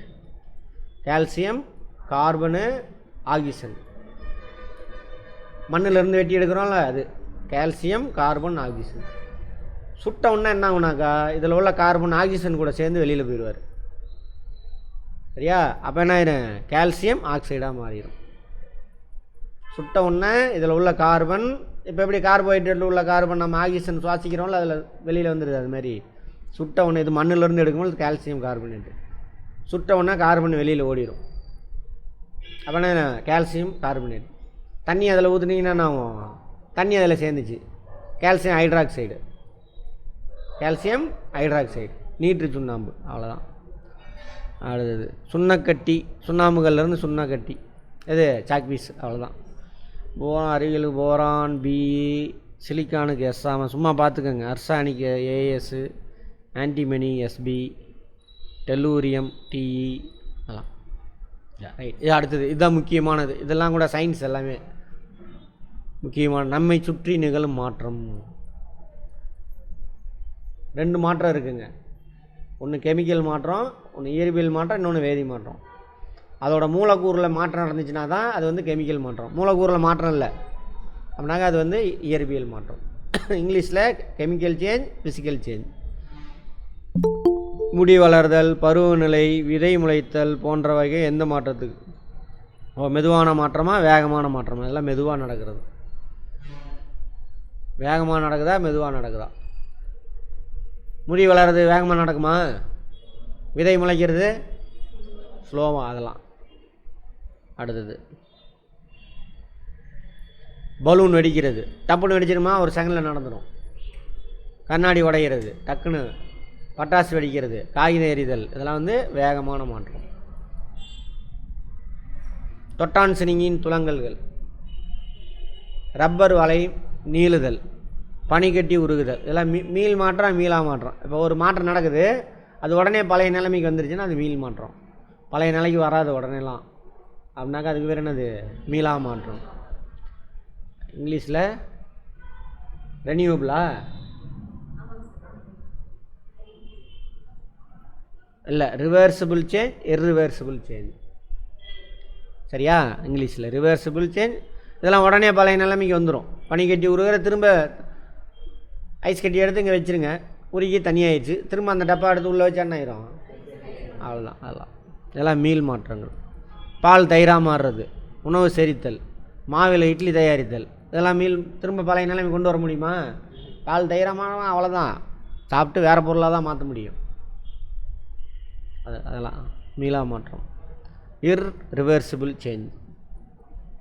பனிக்கட்டி உருகுதல், உப்பு அல்லது சர்க்கரையினை கரைசலில் ஆக்குதல், ரப்பர் வளையத்தை இழுத்தல், நீரானது திடத்திலிருந்து திரவமாகவும் திரவத்திலிருந்து வாயுவாகவும் மாறுவது, இதெல்லாம் இயற்பியல் மாற்றம். அதோட மாலிக்குள்ள எந்த சேஞ்சும் நடக்காது. இப்போ தண்ணி இருக்கா? தண்ணியாக இருக்குது, மாலிக்குள்ள இப்படி தள்ளி தள்ளி இருக்கும். சரியா? ஐஸ் கட்டியாக மாறும்போது மாலிக்குள் நெருங்கி வந்துடும், அவ்வளோதான். அந்த மாலிக்குள் இருக்குல்ல H2O, அதில் எந்த மாற்றமும் நடந்திருக்காது. அது மாதிரி ஒரு பொருளில் இருக்கக்கூடிய மாலிக்குள் எந்த சேஞ்சும் நடக்கலை அப்படின்னா அது வந்து என்னது? இயற்பியல் மாற்றம். இப்போ நம்ம சுவாசிக்கிறோம், சுவாசித்து செல்லுக்குள்ளே போகும் ஆக்சிஜன், செல்லுக்குள்ளே போய் மைட்டோகாண்ட்ரியாவுக்குள்ளே போகும். அதுதான் உண்மையான சுவாசித்தல். நம்ம இங்கே லங்ஸில் செய்கிறதெல்லாம் உண்மையான சுவாசித்தல் இல்லை, மைட்டோகாண்ட்ரியாவுக்குள்ளே போகும். போனோன்னே அங்கே என்ன நடக்கும்னா, அங்கே கார்போஹைட்ரேட் உட்காந்துட்ருக்கும் ரெடியாக, அவர் கூட சேர்ந்து O2 CO2 மாறிடும். இது தண்ணியாக வெளியில் வந்துடும், ப்ளஸ் H2O. இதுதான் வந்து என்ன மாற்றம்? வேதி மாற்றம். ஒரு பொருளுக்குள்ளே உள்ள மூலக்கூறில் ஏதாவது மாற்றம் நடந்தால் அதுக்கு பேர் தான் வேதி மாற்றம். சரியா? இதெல்லாம் பாருங்கள், வேதி மாற்றம் கிடையாது. பனிக்கட்டி உருகுதல், பனிக்கட்டியில் மாலிகள் நெருக்கமாக இருக்கும், அப்புறம் தள்ளி தள்ளி போயிடும். உப்பு சர்க்கரை கரைசல் தண்ணியில் போட்டு கலக்கிறோம். சரியா? மாலிகுல் எந்த மாற்றம்? இது தண்ணி கூட சேர்ந்து எதுவுமே ஆகாது. இப்போ சுண்ணாம்பில் தண்ணி ஊற்றுனீங்கன்னா அது ஹைட்ராக்சைடாக மாறும், கால்சியம் ஹைட்ராக்சைடு, அது வேதி மாற்றம். தண்ணியில் சர்க்கரையை போட்டு கலக்குங்க அல்லது உப்பு போட்டு கலக்குங்க, சர்க்கரையாகவே தான் இருக்கும். சார் காணாமல் போயிடுச்சு, அது உள்ளே இருக்கும், கரைஞ்சிருக்கும். திரும்ப ஹீட் பண்ணிங்க அப்படின்னா என்ன ஆகும்? தண்ணி ஆவியாயிரும், கடைசியில் சர்க்கரை கிடைக்கும். ஸோ அதெல்லாம் வந்து என்னது? இயற்பியல் மாற்றம். இயற்பியல் மாற்றம். சும்மா காது கொடுத்து கேளுங்க, எனக்கு சயின்ஸ் வராதுன்னு நினைக்காதீங்க. இங்கே ஒரு கொஸ்டின் வராமையும் போகலாம். மொத்தம் 40 கொஸ்டின் வச்சுக்கிட்டோம்னா இத்தனை சப்ஜெக்ட் இருக்குது. ஒரு கொஸ்டின் வராமல் போகலாம் ஒரு சப்ஜெக்டில், இன்னொரு சப்ஜெக்டில் 10 கொஸ்டின் வரலாம். சரியா? ஆவரேஜாக வச்சுக்கிட்டோம்னா ஒவ்வொன்றிலையும் 5 வரதுக்கு வாய்ப்பு இருக்குது. ஆமாவா? 8 சப்ஜெக்ட் இருக்கும், 5 வரதுக்கு. அதனால் ஆவரேஜாக எடுத்துட்டாங்கன்னா போச்சு, மாட்டிக்குவீங்க, எல்லாத்துலேயும் வந்துடும். அதனால் எல்லாத்துலேயும் தெரிஞ்சுக்கங்க பேசிக்கலாம். அதில் 3 நாள் அடிங்க வந்துடும். அடித்தா ஒவ்வொரு சப்ஜெக்ட்லேயும் 8 ஜிகே மட்டும் சொல்கிறேன். 32 40 32 போதும், அதுக்கு மேலே என்ன வேணும்? ஆனால் எல்லா சப்ஜெக்ட்டும் சும்மா ப்ராக்டிக்கலாக கவனிங்க. கிளாஸை மட்டும் கவனிங்க, வேறு புக்கெல்லாம் எடுத்து நீங்கள் மல்லு கட்ட வேண்டாம். அந்த வேலையெல்லாம் நான் பண்ணி தான் இதெல்லாம் இந்த மெட்டீரியல் தயாரித்தேன். கேட்பாங்க நிறைய பேர், சார் வெறும் 21 பக்கம் தான் இருக்குது, மல்லு கட்டுறாங்க. அது 10 புக்கு இருக்குல்ல, ஒரு புக்கு எத்தனை பேஜ் மேடம் வருது? 130 பேஜ். அப்போ 10 புக்கு 1300 பேஜ் நீங்கள் படிக்கணும். அதை நான் வெறும் 21 பக்கத்தில் கொண்டு வந்துட்டேன். அதில் உள்ள கான்செப்டை எக்ஸ்பிளைன் பண்ணுறேன், அவ்வளோதான். நீங்கள் ஒன்றும் புக்கெல்லாம் 1300 பக்கம் படிக்க முடியுமா? இப்போ அதுவும் நீங்கள் மனப்பாடம் தான் பண்ணுவீங்க. 1300 பக்கம் எத்தனை வேர்டு ஒரு பக்கத்துக்கு? ஒரு 50 வேர்டா 100 வேர்டு வருமா? மேலேயே வரும். வச்சாலும் அத்தனை வேர்டை மனப்பாடம் பண்ணணும் நீங்கள். அதை தான் அவங்க செஞ்சுக்கிட்டு இருக்கிறானுங்க மற்றவனுங்க. நீங்கள் அதை பண்ணலை, சரியா? அதனால் ஒழுங்காக கிளாஸை கவனிங்க. ஒரு திடப்பொருள் திரவமாக மாறாமல் நேரடியாக வாயுவாக மாறக்கூடிய நிகழ்வு என்னது? பதங்கமாதல், சப்ளிமேஷன். தெரியும் இதெல்லாம் உங்களுக்கு. கற்பூரம், அந்துருண்டை இதெல்லாம் வந்து நேரடியாக ஆவியாக மாறிடும். பொது கரைப்பான், சர்வ கரைப்பான் என அழைக்கப்படுவது எது? நீர். இதில் மேக்சிமம் எல்லாமே கரையும், அதனால் சர்வ கரைப்பான். மரம் எரிதல், சோளம் பொரித்தல், வெள்ளி ஆவரணம் கருப்பாக மாறுதல், வளிமண்டலத்தில் இருக்கக்கூடிய ஏதோ கேஸ் கூட சேர்ந்து வேறு மாதிரி துருப்பிடித்தல், இதெல்லாம் வந்து வேதி மாற்றம். அதோட மாலிக்குள்ளே சேஞ்சு நடக்கும். எது எரியுதுன்னு சொன்னாலும் அங்கே வந்து வேதி மாற்றம் நடக்குதுன்னு அர்த்தம். எரியுதுன்னு சொன்னாவே வேதி மாற்றம் நடக்குதுன்னு அர்த்தம். ஓகேவா? ரைட். இயற்பியல் மாற்றம் டேஸ் வினை, மீள் வினை. இயற்பியல் மாற்றம்ல மீள் வினை. எடுத்துக்காட்டு, ரப்பரை இழுக்கிறோம், அதில் மாலிக்குள்ள ஏதாவது சேஞ்ச் ஆச்சா? ஸோ அது இயற்பியல் மாற்றம். விட்டுருங்க, திரும்ப பழைய நிலைமைக்கு வந்துடும். ஐஸ் கட்டி மாலிக்குள்ள நெருக்கமாக இருக்குது, வெளியில் எடுத்து வச்சுட்டா மாலிக்குலாம் தள்ளி வரும், தண்ணியாக மாறிடும். திரும்ப உள்ளே எடுத்து வச்சுட்டா அப்போ இயற்பியல் மாற்றம். அதே நேரத்தில் மீள் மாற்றம், வேதி மாற்றம். அப்போ அரிசி சோறாக மாறிடுச்சு, திரும்ப அரிசியாக மாற்ற முடியுமா? மாறும். அதை நம்ம தின்னு ஜீர்ணிச்சு அப்புறம் அது மண்ணோட வேறு ஒரு பொருளாக மாறி அப்புறம் மண்ணில் போய் அது வளிமண்டலத்துக்கு போய் ரவுண்ட் அடித்து திரும்ப தாவரம் அதை பிடிச்சி வளரும். அப்போ தான் திரும்ப அரிசியாக மாறும். அது நடக்கிறதுலாம் ரொம்ப நாள். ஸோ அதெல்லாம் என்னது? மீளா மாற்றம். அதை வேதி மாற்றம்லாம் மீளா மாற்றம்.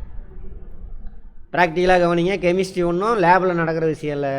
நம்ம உடம்புல இந்த செகண்டில், நம்மளை சுற்றில இந்த செகண்டில் நடந்துக்கிட்டே இருக்குது.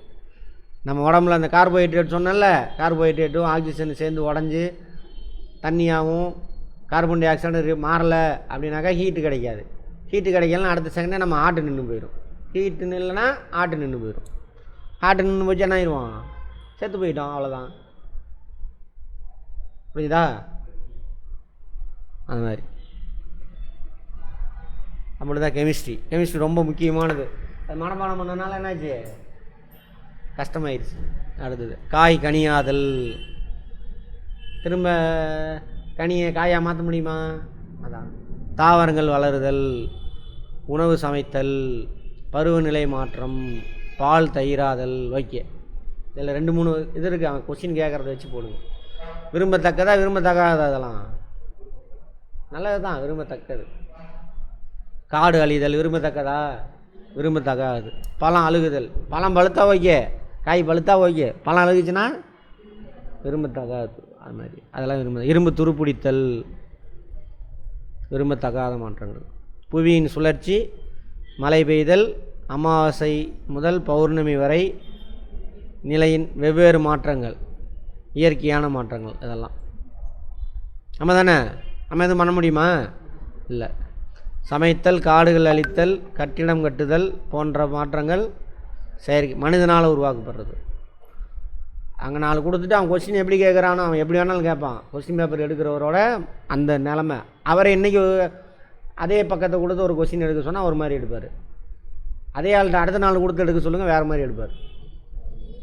புரிஞ்சுதா? அப்போ கொஸ்டினை படிக்கக்கூடாது, மனப்பாடம் பண்ணாங்க. நீ கான்செப்டை புரிஞ்சுட்டு வாங்க. அவன் என்ன கொஸ்டின் கேட்குறானோ அதை புரிஞ்சுக்கிட்டு ஆன்சர் பண்ணுங்க. அடுத்தது தீக்குச்சி தலைப்பகுதியில் காணப்படும் வேதிப்பொருள். Potassium chloride, antimony trisulphate. Sir ஒன்று அடுத்த கொஸ்டின் வரணும்.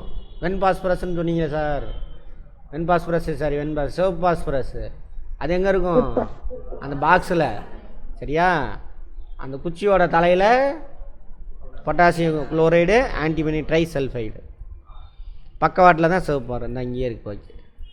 மின்னார் பகுத்தல் என்பது எலக்ட்ரோலைசிஸ் என்ற சொல்லை அதை வேண்டாம் விட்டுருங்க. சுண்ணாம்பு, சுட்ட சுண்ணாம்பு, நீட்டு சுண்ணாம்புன்னா எனக்கு அங்கே தான் பார்த்துட்டோமே. சிமெண்ட் தயாரிக்கிறதுக்கு அதுதான் யூஸ் ஆகும். அதில் எதோட பொருள்? சுண்ணாம்பு கல்ல இருந்தால் கிடைக்கும். சுண்ணாம்பு கல்லை சுட்டோம்னா சுட்ட சுண்ணாம்பாக மாறிடும். சுண்ணாம்பில் என்ன இருக்கும்? கால்சியம் கார்பனேட் இருக்கும். சுட்டுட்டிங்கன்னா கார்பன் ஆக்சிஜனை கூட வந்து அவர் லவர் கூட சேர்ந்து வெளில ஓடிடுவார். ஓகேவா? Calcium oxide. தண்ணி ஊற்றினா கால்சியம் ஹைட்ராக்சைடு. அவ்வளோதான். ஒளிச்சேர்க்கை வினை. ஒளிச்சேர்க்கை ஒரு ஒளி வேதி வினை. ஒளிச்சேர்க்கையை தெரிஞ்சுக்கிறீங்களா? கட்டாயம் தெரிஞ்சிருக்கணும். எத்தனை பக்கம் வந்திருக்கோம்? 2ஆ? சரி, நான் அந்த பயாலஜியில் எடுக்கிறேன், இங்கே வேண்டாம். அது ஒரு வேதி வினை. சிம்பிளாக வேணால் சொல்கிறேன். திரும்பலாம் கேட்கணும். நீங்கள் எல்லாத்துக்கும் தெரியும். ஆமாவா? தாவரம் என்ன பண்ணும்? வேர்லேருந்து H2O மாலிகுலை உறிஞ்சிக்கும். வளிமண்டலத்திலேருந்து CO2 பிடிச்சிக்கும். நம்ம உடம்புல இதுக்கு ரிவர்சல் ப்ராசஸ் நடக்கும். இது ரெண்டையும் சேர்த்து இந்த கார்பனும் இங்கே வந்து சேர்ந்துருவாங்க. CHO அதான் கார்போஹைட்ரேட். இதுதான் எல்லா உயிரினங்களுக்கும் உணவு. C6 H12 oxygen 6. இதுதான் கார்போஹைட்ரேட். இப்போ இந்த கார்பன் இங்கே வந்து ஒட்டிச்சுல, இங்கே வந்து ஒட்டி இருக்குல்ல, இதுக்கு நடுவில் தான் ஹீட் உட்காந்துக்கும். ஓகேவா? 6 H2 எடுக்கும், 6 CO2 எடுக்கும். இங்கே ரிலீஸ் ஆகிறது 6 O2. ஒரு கார்பனு 6 O2 ரிலீஸ் ஆகும். இப்போ இதுதான் ரிவர்சல். செரிமானம், உண்மையான செரிமானம்னா இதுதான். அதில் சுவாசித்தல்பாங்க. உண்மையான சுவாசித்தல் இது தான். தாவரத்துலேயும் நடக்கும், இது விலங்கு செல்லையும் நடக்கும். இல்லை தாவரம் வாழாது. தாவரம் உயிர் உள்ளது தானே. இப்போ நான் சொன்னேன்ல, இது உடையலை அப்படின்னா ஹீட்டு ரிலீஸ் ஆகாது. ஹீட்டு ரிலீஸ் ஆகலைன்னா ஹார்ட்டு ஃபங்க்ஷனாகவே செத்து போயிடும். அது மாதிரி தான் ஆகும் தாவர செல்லுக்கும். இந்த என்னது சுவாசித்தல் நடக்கலைன்னா தாவர செல்லும் செத்து போயிடும். இங்கிலீஷில் ரெஸ்பிரேஷன்.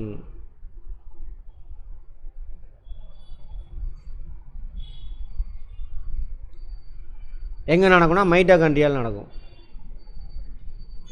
மைட்டோகாண்ட்ரியா இது இந்த ஒளிச்சேர்க்கைன்னு சொல்லுவாங்க.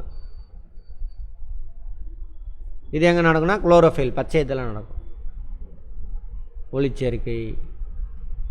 ஃபோட்டோசிந்தசிஸ். சூரிய ஒளி இருக்குல்ல, சூரிய ஒளியை பிடிச்சி தான் அந்த ஹீட்டு கிடைக்கும். அதுக்கு சூரியனிலேருந்து அந்த ஆற்றலை பிடிக்குது. அதனால் அதுக்கு பேர் ஒளிச்சேர்க்கை. சூரிய ஒளியில் நடக்க அதுக்கு பேர் ஒளிச்சேர்க்கை. சிந்தசிஸ்னால் சேர்க்கறதுன்னு அர்த்தம். அதுக்கு ரிவர்சல் தான் இது சுவாசித்தல். இந்த உணவு அப்படியே எடுத்துக்கும். இந்த உணவு எல்லா தாவரத்துக்கும் சரி விலங்குக்கும் சரி இதுதான் உணவு. கார்போஹைட்ரேட்டும் ஆக்சிஜனும்.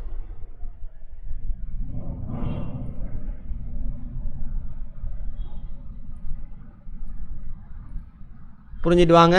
கேள்வி உண்டு, இதில் கேட்பாங்க. நல்லா கான்செப்டுவலாக எடுத்தாங்கன்னா கட்டாயம் இந்த கேள்வி வரும். மைட்டோகாண்ட்ரியாவில் நடக்கும். தாவர செல்லும் சரி விலங்கு செல்லும் சரி சுவாசித்தல். அப்போ எதை தான் எடுத்துக்கும்? கார்போஹைட்ரேட்டு ப்ளஸ்ஸு O2 தான் எடுக்கும் வளிமண்டலத்திலேருந்து. நம்ம உடம்புல நடக்கிற மாதிரி தான். திரும்ப இங்கே பார்த்தீங்களா, இதை வச்சுக்கோங்க பக்கத்தில். இங்கே எதெல்லாம் உள்ளே போச்சு அது இங்கே ரிலீஸ் ஆகும்.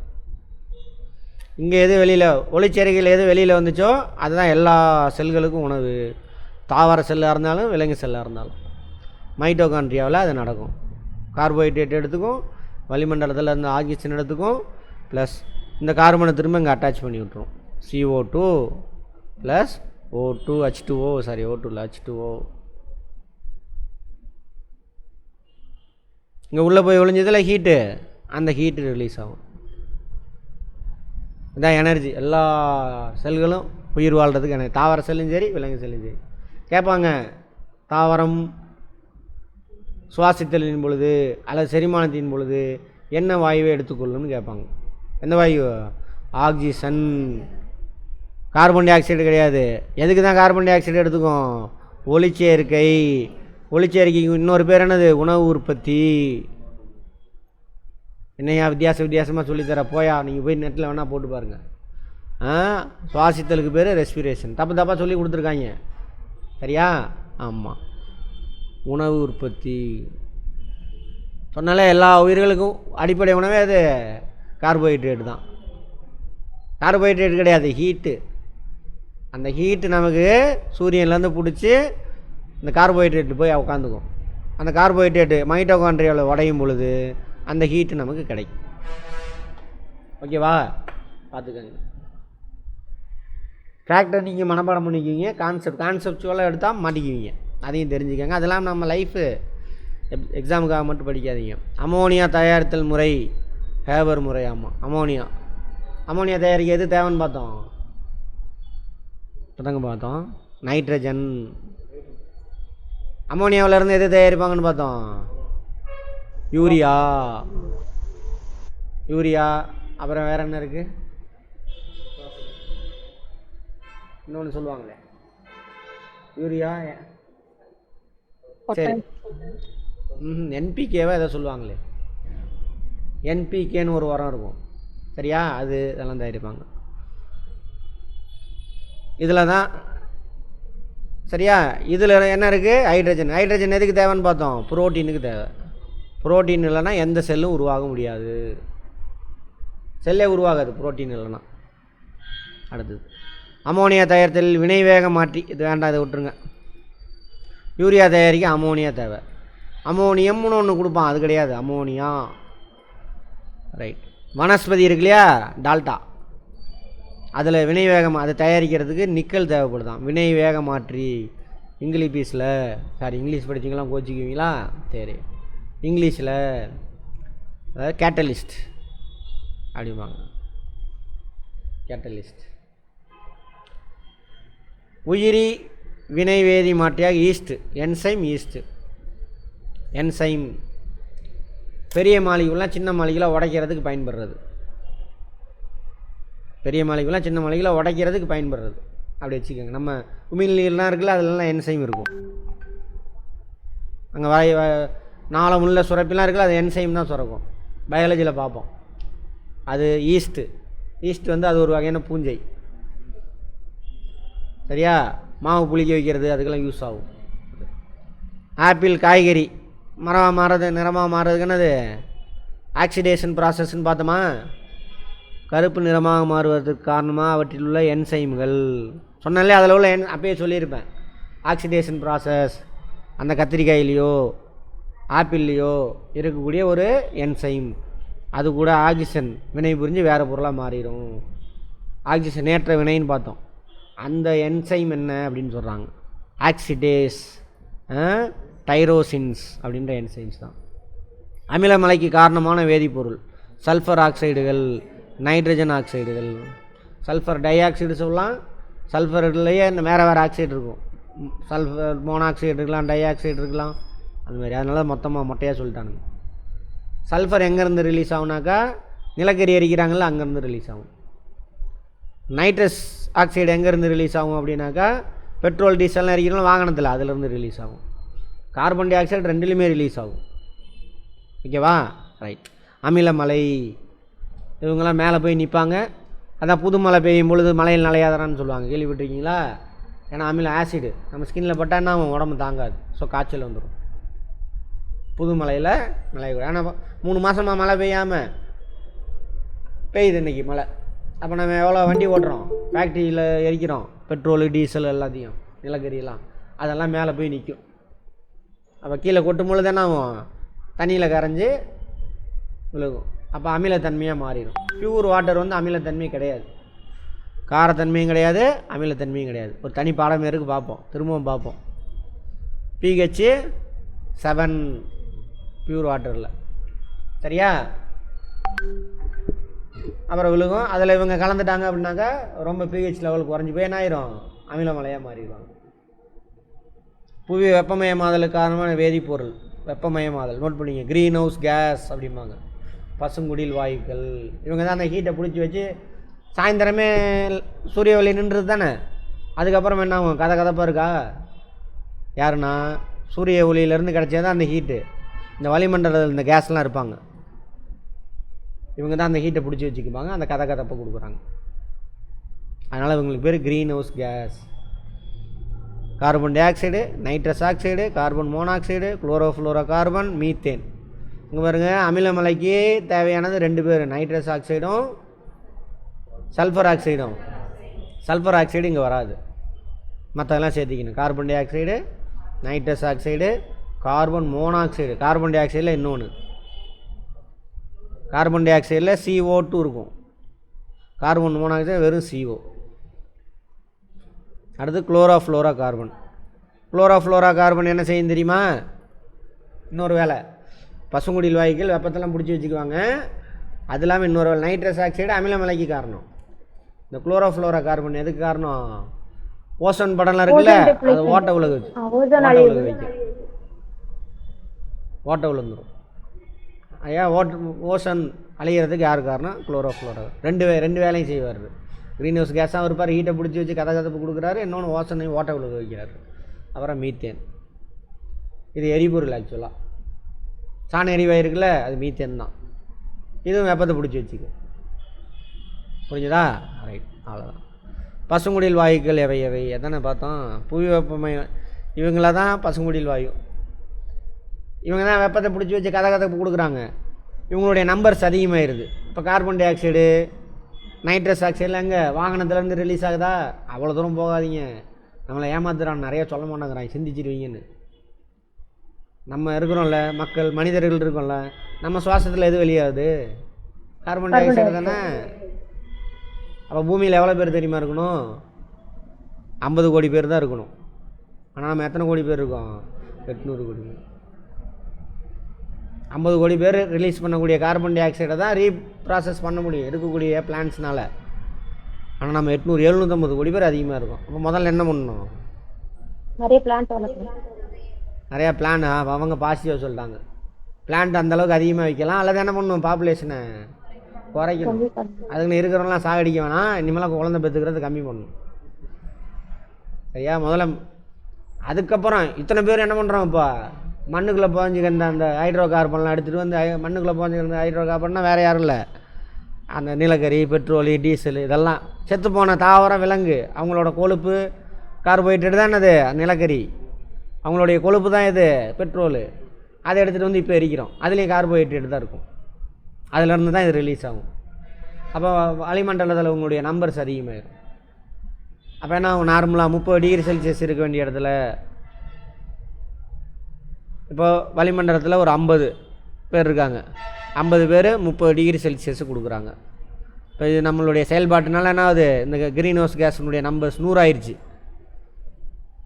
அப்போ என்ன ஆகும்? டெம்பரேச்சரு 60 மாறிடும். அதான் புவி வெப்பமயமாதல். அப்போ இது மாடரேட்டாக இருக்கணும். இவங்களுடைய நம்பர்ஸ் அதிகமானால் புவி வெப்பமயமாதல், வெப்பம் அதிகமாகி பனிக்கட்டிலாம் உருகும், எல்லாமே நடக்கும். ரைட். ஓசோன் படலத்தில் பாதிப்பை ஏற்படுத்தும் குளோரோஃப்ளோரோ கார்பன். குளோரோஃப்ளோரோ கார்பனை வெளியிடுபவை குளிர்பதனி, ஏசி. சொல்லுங்கள் மேடம், சொல்லுங்கள் மேடம், டவுட் இல்லையா? அடுத்தது, நில மாசுபாட்டிற்கு காரணமான வேதிப்பொருள். யூரியா, ரசாயன உரம், ரசாயன பூச்சிக்கொல்லி, களைக்கொல்லி, இவங்கெல்லாம் வீடிசைடும்பாங்க. இதுக்கு பேர் பூச்சிக்கொல்லிக்கு வந்துட்டு பெஸ்டிசைடு. இது இன்ஆர்கானிக் ஃபெர்டிலைசர்ஸ், யூரியாவும் சரி, இதெல்லாம் NPK. அதெல்லாம் இரும்பு துருப்பிடுதலுக்கு காரணமாக தேவையானது இரும்பு, தண்ணி, ஆக்சிஜன். கேட்டிருக்காங்க. விறகு எரிதல், மத்தாப்பு, பட்டாசு வெடிப்பு, இரும்பு துருப்பிடு, இதெல்லாம் என்னது? என்ன மாதிரியானது? வெப்ப உமிழ் வினை. பாருங்க, வெப்பம்தான் லைட்டாக மாறும், அளவுக்கு அதிகமான வெப்பம் லைட்டாக மாறும். இப்போ நம்ம உடம்பு எரிஞ்சிக்கிட்டு தான் இருக்குது, தெரியுமா? மைட்டோகாண்ட்ரியாவில் சொன்னல, கார்போஹைட்ரேட் எடுத்துகிட்டு ஹீட்டை ரிலீஸ் பண்ணுது, அதுவே எரிதல் செயல் தான். நம்ம உடம்புல மெதுவாக எரிஞ்சிக்கிட்டு இருக்குது, அடுப்பு வேகமாக எரியுது. அதனால் அதிகமான ஹீட் என்னவாக மாறிடும்? லைட்டாக மாறிடும். ஹீட்டு தான் லைட்டாக மாறும். திரும்ப லைட்டை பிடிச்சிங்கன்னா அது என்ன ஆயிரும்? ஹீட்டாக மாறிடும். எக்ஸாம்பிள் பாருங்கள், இப்போ அடுப்பு எரிஞ்சிக்கிட்டு இருக்கா, அதில் போய் கையை நடுவில் வைங்க, என்ன ஆகும்? சுடுதா? அந்த லைட்டு ஹீட், அடுப்பு எரியுது, ஹீட்டு அது ரிலீஸ் பண்ணுது எரியும் பொழுது, வெப்பத்தை உமிழுது வேதிவினை அங்கே நடக்கும் பொழுது. நான் சொன்னால கார்போஹைட்ரேட் நம்ம உடம்புல ஆக்சிஜன் கூட சேர்ந்து ஹீட்டை ரிலீஸ் பண்ணுது. அதே வேளை அங்கே அடுப்பு விறகு வந்து எரியும் பொழுது அது நிறையா வெளியிடுது ஹீட்டை. அது என்ன ஆயிரும், லைட்டாக மாதிரி வெளியில் வரும். ஸோ நான் கையை கொண்டு போய் வைக்கும் பொழுது என்ன ஆகும், தடுக்குறீங்க. லைட்டு மேலே வருதா, கைக்கு மேலே வராது, அப்போ தடுக்குது. அப்போ லைட்டில் என்னவா மாறிடும், ஹீட்டாக மாறிடும். அதான் சுடுது. வெயிலில் போனால் சுடுதா, அதெல்லாம் சரி. அங்கே இங்கே வாங்க. அப்போது எரியுது அப்படின்னாக்கா அங்கே வெப்பம் வெளியிடுதுன்னு அர்த்தம். அது பேர் வெப்ப உமிழ்வினை. ஒரு சில செயல் நடக்கும்பொழுது வெப்பத்தை உள்ளே இழுத்துக்கும், அதுக்கு பேர் வெப்ப கொள்வினை. இங்கிலீஷில் வெப்ப உமிழ் வார்த்தையில் இருக்கு பாருங்க, எக்ஸோதெர்மிக். எக்ஸோனா வெளியிலன்னு அர்த்தம், தெர்ம்னா ஹீட்டு, எக்ஸோதெர்மிக் ப்ராசஸ். எண்டோதெர்மிக்னா வெப்பத்தை உள்ளே இழுத்துக்கும், ஓகேவா, அதுக்கு பேர் எண்டோதெர்மிக்.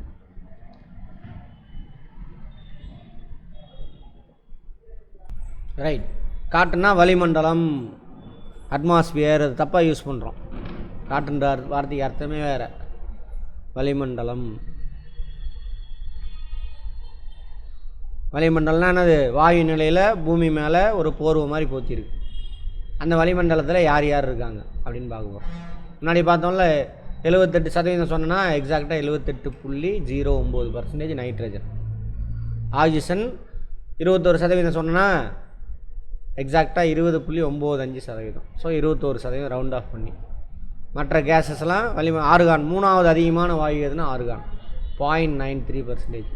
அதுக்கப்புறம் 0.7% தான் மற்றவங்களாம், 0.07% தான் மற்றவங்களாம். அப்படி நாலாவது அதிகமான வாயு எது சார் அப்படின்னா கார்பன் டை ஆக்சைடு. எவ்வளோ சார் இருக்குண்ணா, அங்கே பாருங்கள் 0.04 போட்டிருப்பாங்க ரவுண்ட் ஆஃப் பண்ணி. எக்ஸாக்டாக பார்த்தீங்கன்னா 0.039%. இந்த ரவுண்ட் ஆஃப் பண்ணி இப்படி போட்டு. முக்கியமான பசுங்குடியில் வாயு க்ரீன் ஹவுஸ் கேஸ் இவர் தான். க்ரீன் ஹவுஸ் கேஸ்னால் அது வெப்பத்தை பிடிச்சி வச்சுக்கிறவங்க. எரிதலுக்கு துணை எரிய மாட்டார், துணை புரிவர் யார், ஆக்சிஜன். ஆக்சிஜன் இல்லைனா எரிதல் நடக்காது. பார்த்தோம்ல கார்போஹைட்ரேட்டு கூட சேர்ந்து கார்பன் எடுக்கும்போது தான் அதுலேருந்து ஹீட்டு ரிலீஸ் ஆகும். அப்போ ஆக்சிஜன்லலாம் எரியாது, சரியா. அடுத்தது ஆக்சிஜனை முதல்ல இதில் தேவையில்லை, விட்டுருங்க.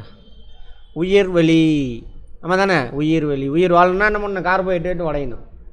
அதுக்கு யார் வேணும், ஆக்சிஜன் வேணும். உயிர் வழி எது, ஆக்சிஜன்.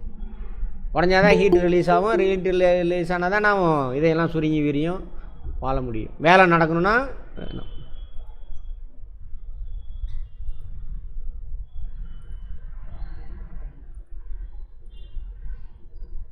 ஆக்சிஜன் அது வேணாம், இதை விட்டுருங்க.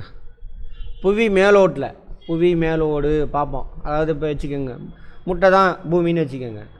அதில் வெள்ளை ஓடு இருக்குல்ல, அது மாதிரி தான் நம்ம பூமியிலையும் மேலே ஒரு ஓடு இருக்கும். அந்த ஓட்டில் தான் நம்மளாம் வசிக்கிறோம், பாறை. அது பேர் தான் புவி மேலோடு, இங்கிலீஷில் க்ரஸ்ட்டு. அதில் அதிகமாக என்ன இது இருக்குது, அப்படி தனிமை இருக்குனாக்கா ஆக்சிஜன் இருக்குது க்ரஸ்ட்டில். அது இல்லாமல் சிலிக்காம அலுமினியம் இருக்கும், ஓகேவா. ரைட். அனைத்து உயிர்களின் அடிப்படை கட்டமைப்பு பொருள்களான புரோட்டீன் சொன்னல, புரோட்டீன், நியூக்ளிக் அமிலம், டிஎன்ஏ இருக்குல்ல, டிஎன்ஏனா ஃபுல் ஃபார்ம் என்ன, டிஆக்சிரிபோ நியூக்ளிக் ஆசிட் இருக்குல்ல, டிஎன்ஏ. அதான் இந்த நியூக்ளிக் அமிலம் ஃபார்ம் ஆகணுனாக்கா புரோட்டீன் வேணும், ஆசிட். இந்த புரோட்டீன்னா நியூக்ளிக் அமிலமாக மாறும். அதான் டிஎன்ஏ ஃபார்ம் ஆகுனா தான் என்ன ஆகும், மரபு பொருள் செல்லு ஃபார்ம் ஆகும், சரியா. அதுக்கு முக்கியமான பொருள் எது, நைட்ரஜன். புரோட்டீனுக்கு முக்கியமான நைட்ரஜன். அதனால தான் நம்ம சாப்பாட்டுக்கு என்ன பண்ணணும், ஒழுங்கா புரோட்டீன் சேர்த்திக்கணும். வெறும் கார்போஹைட்ரேட் மட்டும் தின்னுட்டு இருக்கக்கூடாது. அப்போ தான் வளரணும்ல. வளரணுன்னு அர்த்தம், நம்பர் ஆஃப் செல்ஸ் வந்து அதிகமாகுதுன்னு அர்த்தம். அப்போ ஒவ்வொரு செல்லும் உருவாகிறதுக்கு என்ன பண்ணணும், நீங்கள் உணவு கொடுக்கணும். எது, என்ன உணவு, மனித உடலின் மொத்த நிறையில் நைட்ரஜன் 3% இருக்காம். மனித உடல் அதிகமானது எதுன்னு பார்த்தோம், ஆக்சிஜன் தான் அதிகமானோம். பூமி மேலே ஓட்டிலையும் என்ன தான் இருக்குது, ஆக்சிஜன் தான் அதிகமாக இருக்குது. அங்கே இருந்தானே வளர்ந்தோம். அப்போ நம்ம உடம்பு எப்படி இருக்கும், அப்படி தான் இருக்கும், சரியா. பூமி தான் நம்ம, மேலே கீழே அங்கேருந்து பிறந்த அதெல்லாம் சும்மா கதை. பூமி தான் நம்ம உடம்பு. அதுக்கு உயிர் இல்லை, நமக்கு உயிர் இருக்குது, அவ்வளோதான், சரி, அடுத்தது குளிர் சாதன பெட்டியில் குளிரூட்டிகளாக பயன்படுவது திரவ நைட்ரஜன். நைட்ரஜனை கூல் பண்ணுவாங்க அல்லது க்ரஷ் பண்ணி லிக்விடாக மாற்றுவாங்க. சரியா? அங்கே பாருங்கள், கேஸ் நைட்ரஜன் வந்து கேஸாக தான் இருக்கும், மாலிகுலாம் தள்ளி தள்ளி இருக்கும். இதை அழுத்துனீங்க அப்படின்னா வாயுக்கள் வந்து சுருங்கும், நெருங்கி வந்துடும். நெருங்கி வந்தால் லிக்விடாக மாறிடும். இதோட டெம்பரேச்சர் குறைஞ்சிரும்.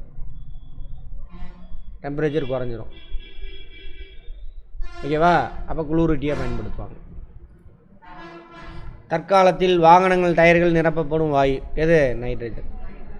என்ன காரணம் சார் அப்படின்னா, இப்போ வளிமண்டலம் இருக்கு இல்லையா, அதோட அடர்த்தியோட இதோட அடர்த்தி கம்மி.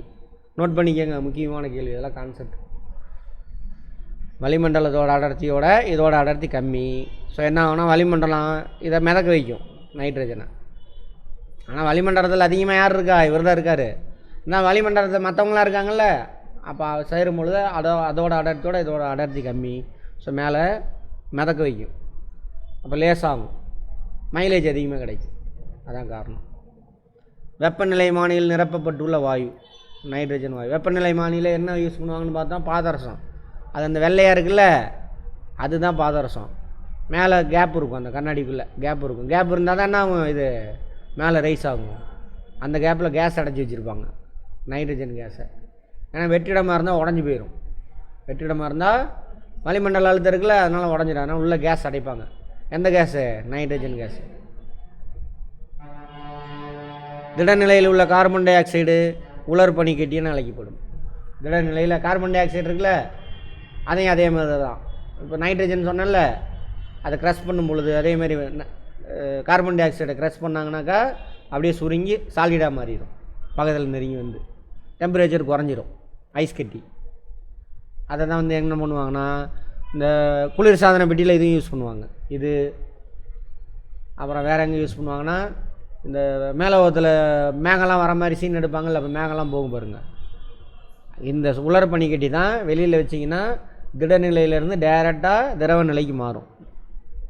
அது மேகம் மாதிரி ஃபார்ம் ஆகும். ஓகேவா? ரைட். உலர் பனிக்கட்டி எந்த வாயுவால் ஆனதுன்னு கேட்பாங்க. Carbon di oxide. இங்கிலீஷில் ட்ரை ஐஸ். ஏன்னா அதில் தண்ணியே இல்லை, H2O மாலிகுல் இல்லை, ஆனால் ஐஸ் கட்டியாக இருக்குது, கூலிங்காக இருக்குது. தண்ணி இல்லைல்ல, தண்ணி இல்லாமல் சாலிட் பார்ட்டு, ஆனால் அதுக்கு பேர் ட்ரை ஐஸ்.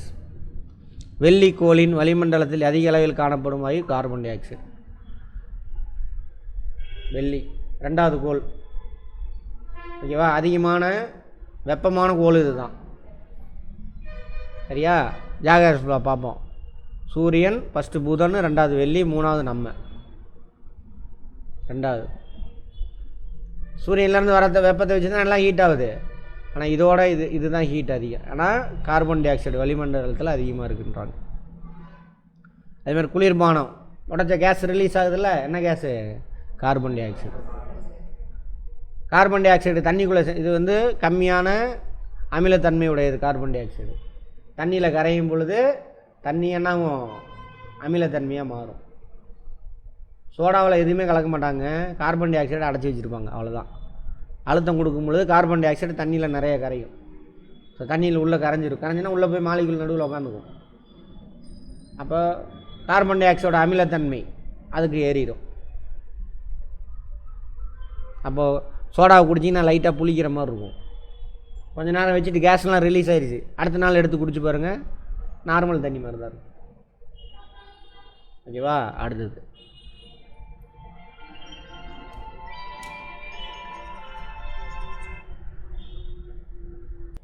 இந்த பாருங்கள், மேடை நிகழ்ச்சி, சினிமா காட்சியில் அது பயன்படுத்துகிறாங்க. திட கார்பன் டை ஆக்சைடு அல்லது உலர் பனிக்கட்டி பார்த்தோம்ல. அது யூரியா தயாரிக்க என்ன தேவை? கார்பன் டை ஆக்சைடு, அமோனியா, யூரியாவாக மாறிடும். முன்னாடி அமோனியா மட்டும் பார்த்தோம். அமோனியாவா? அமோனியா கரெக்டாக போச்சு. அமோனியா தயாரிக்க என்ன வேணும்? நைட்ரஜன். நைட்ரஜன்லேருந்து அமோனியா கார்பன் டை ஆக்சைடு சேர்த்து என்ன யூரியா கிடச்சிடும். யூரியாவில் இருந்து தான் என்ன பண்ணும்? புரோட்டீன் சிந்தசிஸ் பண்ணிக்கும் தாவரம். சரியா? பாருங்கள், ஒரு 5-6 எலிமெண்ட்டை தான் திரும்ப பேசிகிட்டு இருக்கோம். அடுத்தது கார்பன் டை ஆக்சைடு. உணவு தானியங்கள் மற்றும் பழங்கள் பதப்படுத்த குளிர்பானங்களில் இதெல்லாம் என்ன இருக்காமா கார்பன் டை ஆக்சைடு யூஸ் ஆகுது. அந்த ஐஸ் கட்டிலாம் இருக்குல்ல, சொன்னால ஃப்ரீசரில் எதாவது யூஸ் பண்ணுவாங்க. இந்த இதெல்லாம் இருக்குல்ல, போலியோ சொட்டு மருந்து போடுவாங்க பாருங்கள், அதில் ஒரு டப்பா இருக்கும் பாருங்கள், அதுக்குள்ளே இந்த ஐஸ் கட்டி தான் இருக்கும். இது ரொம்ப நேரம் தாங்கும், ஆனால் ரொம்ப மைனஸில் இருக்கும். தண்ணியில் உள்ள ஐஸ் கட்டி வச்சுன்னா சீக்கிரம் அது கரைஞ்சிரும். சரியா? ஏன்னா அது -0 டிகிரிக்கு கீழே கொஞ்சம் தூரம் தான் போகும். இது ரொம்ப -50 90 அந்த ரேஞ்சில் இருக்கும். இப்போ ரொம்ப நேரத்துக்கு தாங்கும். தூய மழை நீரின் pH மதிப்பு 5.6. சார் இப்போ தான் சார் 7 சொன்னீங்க. தூய நீரோட pH தான் 7. நியூட்ரல், அமிலத்தன்மையும் இல்லை காரத்தன்மையும் இல்லை. சரியா? நார்மல் மழை வளிமண்டலத்தில் கார்பன் டை ஆக்சைடு இருக்கா இல்லையா? மழை பெய்யும் பொழுது இது அதில் கரையும் பொழுது 7 என்ன ஆயிரும்? 5.6க்கு போயிடும். அதே மாரி இன்னும் கொஞ்சம் யார் சல்ஃபர் ஆக்சைடு நைட்ரஸ் ஆக்சைடு சேர்ந்துச்சு அப்படின்னா 5.6ங்கிறது என்ன ஆயிரும்? இன்னும் குறைஞ்சிரும். அது ரொம்ப அமிலத்தன்மை ரொம்ப அதிகமாகிடும். அதுதான் நம்ம உடம்பு தாங்காது. ஓகேவா? ரைட். அடுத்தது புவியின் வளிமண்டல அடுக்குகள் மொத்தம் 5 அடுக்கு இருக்குது. புவி வளிமண்டலம் இதை பற்றி டீட்டெயிலாக ஜியாகிரஃபியில் பார்ப்போம். புற வெளிமண்டலம் தான் வெளி அடுக்கு, எக்ஸோஸ்பியர் இங்கிலீஷில். எக்ஸோஸ்பியர்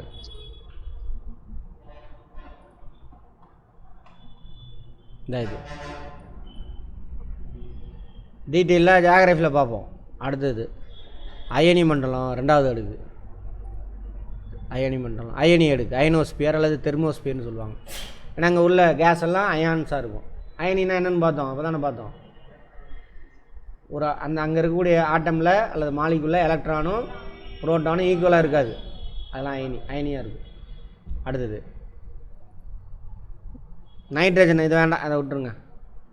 ஒளிச்சேர்க்கை அல்லது உணவு உற்பத்திக்கான வேதி வினை வாய்ப்பாடு இதுதான். முன்னாடி சொல்லிட்டேன் நான். எங்கே நடக்கும்? பச்சையத்தில், குளோரோஃபைலில். கெமிக்கல் ப்ராசஸ் தான் இது. லேபில் நடக்கிறது இல்லை, சுற்றியில் நடக்கிற இயற்கையான வேலை இது. அது நடக்கலாம், செத்து போயிடும் அடுத்த செகண்டே. 6 carbon di oxide, 6 H2O molecule எடுத்துக்கும். அங்கே 6 H2O மாலிகுல் 6 போட்டோன்னா இல்லையா? போட்டோம்ல, சரி. 6 சூரிய ஒளி எடுத்துக்கும். சூரிய ஒளியை பிடிச்சி அது ஹீட்டாக மாதிரி இங்கே உள்ளே கொண்டு போய் உட்கார வச்சு. இதான் கார்போஹைட்ரேட். எல்லா தாவர செல்லு விலங்கு செல் எல்லாம் இயங்கணுன்னாவே இதுதான் முக்கியம். சுவாசித்தலின் பொழுது நாம் உள்ளிழுக்கும் காற்றில் உள்ள ஆக்சிஜன் அல்லது வளிமண்டலத்தில் உள்ளே இழுக்கிறோம். வளிமண்டலத்தில் நாங்கள் இழுக்கிறோம். வளிமண்டலத்தில் எவ்வளோ % ஆக்சிஜன் இருக்கும்? 21%. அதான் சொல்கிறாங்க. வெளியில் வரும்பொழுது 16 குறைஞ்சி போயிடும். ஏன்? உள்ளே உள்ள ஆக்சிஜனை உள்ளே இழுத்துக்கும். ரத்தத்தில் உள்ள கார்பன் டை ஆக்சைடு எல்லா செல்லில் இருந்து கார்போஹைட்ரேட் உடஞ்சிதா, அதுலேருந்து கார்பன் டை ஆக்சைடு ரிலீஸ் ஆச்சுல, அதெல்லாம் ரத்தத்தில் கொடுத்துருவாங்க. ரத்தம் எடுத்துகிட்டு வந்து வெளியில் விடுவார். அதேமாதிரி உள்ளே போகும்பொழுது இங்கே பாருங்க, கார்பன் டை ஆக்சைடு 0.03 தான் இருக்கும். ஏன்னா வளிமண்டலத்தில் அவ்வளோ தானே இருக்கும். வெளியில் வரும்பொழுது 4% இருக்கும். ஓகேவா? ரைட். இதெல்லாம் பார்த்து வச்சுக்கோங்க. உலர் பனிக்கட்டியின் வெப்பநிலை அங்கே பாருங்க, சொன்னால 50க்கு மேலே இருக்கும் அப்படின்னு. -50க்கு மேலே இருக்கணும், கீழே 50 கீழே இருக்கும். இதோடு இருக்கட்டும், நாளைக்கு பார்ப்போம். இன்னும் அன்றாட வாழ்வில் வேதியிலே முடியல. இதெல்லாம் நம்மளை சுற்றிலே நடக்கிற விஷயம். சரியா?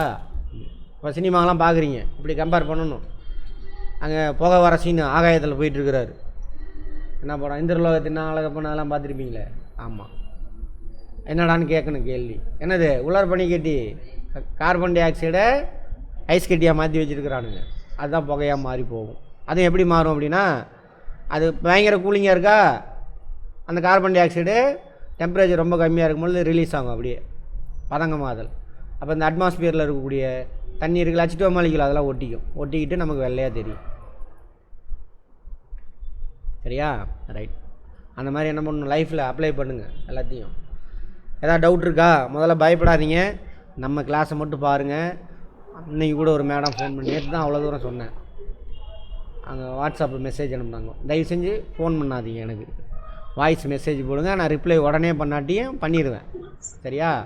கால் பண்ணாதீங்க, எல்லா டைமும் என்னால் எடுக்க முடியாது சார். எவ்வளோ பயமாக இருந்தாலும் ஒரே நிமிஷம் பேசி முடிச்சிட்றேன். மெசேஜ் பண்ணுங்கள், நம்மள்த மட்டும் ஃபாலோ பண்ணுங்கள். வேறு பயப்படாதீங்க. எல்லா சப்ஜெக்ட் ஈஸி தான், ஒன்றுமே கிடையாது. சொல்லுங்கள் சார். சார் நேற்று நம்ம பணைய கடனுக்கு 50% மேலே நம்ம வந்து பணம் கொடுக்கக்கூடாதுன்னு சொல்லி நம்ம படிச்சோம் சார். எதுக்கு கூட்டுறவுல பணைய கடன் அது நாம் நேற்று பார்க்கவே இல்லையே. இல்லை சார் 50% சொல்லி சொன்னீங்க. பணைய கடனை பற்றி நம்ம பேசவே இல்லை. அதுக்கு தான் சொன்னேன், பணைய கடனை பற்றி நம்ம பேசவே இல்லை. கடனை வந்து பேங்கிங்கில் தான் பேசுவோம், பிளட்ஜ் லோன் அதான் சொல்கிறீங்க. நான் என்ன சொன்னேன், கூட்டுறவு சங்கம் நேற்று நம்ம பார்த்தது 50% மேலேனா என்னென்னா, கூட்டுறவு சங்கங்களில் அரசாங்கம் முதலீடு செய்தல் 50% வரைக்கும் பண்ணிக்கலாம் அப்படின்னு சொல்லியிருப்பாங்க. 50% வரைக்கும். கடனை பற்றி நம்ம இன்னும் பேசவே இல்லை. பேங்கிங்க்கு நம்ம உள்ள என்ட்ரி ஆகலை. ஓகேவா? லைட்டாக இன்ட்ரோ மட்டும் தான் பார்த்துருக்கோம். அதை நம்ம பார்ப்போம் வர வர. அப்புறம் நேற்று ஒரு டவுட்டு கேட்டிருந்தாங்களே, ஒரே நிமிஷம் இருங்க.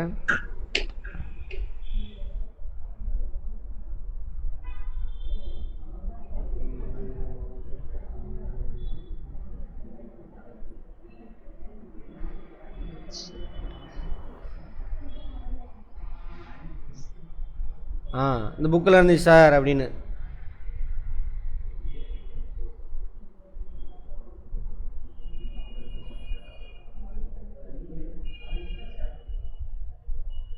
கவனிங்க,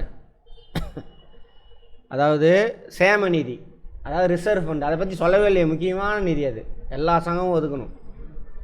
எவ்வளோ பர்சன்டேஜ் வரைக்கும் ஒதுக்கணும்? 20%. கட்டாயம் 20% ஒதுக்கணும், கட்டாயம். சேம நிதினா என்ன? சேம நிதி அப்படின்னா நீங்கள் தான் அனுப்பியிருந்தீங்களா மேடம்? சேம நிதி அப்படின்னா என்னென்ன எக்ஸ்பிளைன் பண்ண சொன்னீங்க, சொல்கிறேன். ஆமாங்க சார், ஆமாம். இங்கே பாருங்கள், இங்கிலீஷ் வார்த்தையை பாருங்கள், புரிஞ்சிடும். அதோட இன்னொரு சூய தமிழ் வார்த்தை சொல்கிறேன். ரிசர்வ், காப்பு நிதி, இதை பார்த்துங்க தெரிஞ்சிடும். இன்றைக்கி எனக்கு லாபம் வருது சங்கத்துக்கு, அது எல்லாத்தையும் எடுத்து செலவு பண்ணிட்டேன். நாளைக்கு திடீர்னு லாஸ் ஆகும், வருமானம் இல்லாமல் போயிடும். அப்போ என்ன பண்ணுறது? ஒன்றும் இல்லை, வீட்டில் இப்போ உள்ள அம்மா இல்லை, எங்கள் அம்மா அவங்க பழைய அம்மாக்கெல்லாம் பார்த்தீங்கன்னா தெரியும். அப்பா வந்து கொண்டு வந்து கொடுக்குறாங்க, இல்லை அம்மாவே சம்பாதிக்கிற பணத்தை என்ன பண்ணுவாங்க தெரியாமல். இப்போ இன்றைக்கி 100 ரூபா வரும்னா அப்படியே செலவு பண்ண மாட்டாங்க. அது 10 20 ரூபாய் எடுத்து வச்சு, நான் 100 ரூபாய் மட்டும் வச்சு சொல்கிறேன், எடுத்து வச்சுருவாங்க. தெரியாது நமக்கு, வச்சுட்டே வருவாங்க. திடீர்னு அப்பாவுக்கு திடீர்னு ஏதோ எமர்ஜென்சி, சோகமாக வந்து உக்காந்துருந்தாருன்னா என்ன ஏதுன்னு கேட்பாங்க. அது ரொம்ப முக்கியமான செலவுனா இந்தாங்க அப்படின்னு சொல்லிட்டு எடுத்துகிட்டு வந்து 10 20 சேமிச்சதே ஒரு 5000 10,000 கொண்டு வந்து கொடுப்பாங்க. அந்த 10 20 இருக்குல்ல, அது மாதிரி கூட்டுறவு சங்கத்தில் நெட் ப்ராஃபிட் வருதுல்ல, வருஷம் நெட் ப்ராஃபிட் வந்தால் அதை ஒதுக்கீடு செய்யும் பொழுது கட்டாயம், எப்படி அந்த கல்வி நிதி, கூட்டுறவு வளர்ச்சி நிதி அதுக்கெல்லாம் எடுத்து வைக்கிறாங்களே, அது மாதிரி கட்டாயம் அதுக்கு எடுத்து வச்சிடணும். ஃபஸ்ட்டு சட்டப்பூர்வம் வேணும், அதுக்கப்புறம் தான் டிவிடெண்ட்லாம் போனஸ்லாம். இது 4வது 2வது ஆளுக்கு இவருக்கு எடுத்து வச்சிடணும். அது ரிசர்வ் ஃபண்ட், காப்பு நிதி, சேம நிதி தான் போட்டிருக்குமா இன்னொரு பேர்? அது சேமனா என்னன்னு தெரில. சரி ரைட், சேமிப்பு நிதி ஓகே ரைட். ரிசர்வ் ஃபண்ட், காப்பு நிதி எடுத்து வச்சிடணும். இந்த நிதியை இதை பற்றி இன்னும் டீட்டெயிலாக தெரிஞ்சுக்கோங்க. எடுத்து தனியாக அக்கௌண்ட்டில் போட்டு வச்சிடணும். நாளைக்கு திடீர்னு இப்போ எடுத்து வச்சாச்சு, திடீர்னு ஏதோ பணம் பத்தலை, ஏதோ ஒரு பொருள் வாங்கணும், அது கடன் கொடுக்கவே பணம் பத்தலை, அப்போல்லாம் போய் எடுத்து யூஸ் பண்ணக்கூடாது. இதை அப்போல்லாம் வெயிட் பண்ணுங்கள், நான் சொல்கிறது கேளுங்க, அவசரப்படாதீங்க, கேளுங்க.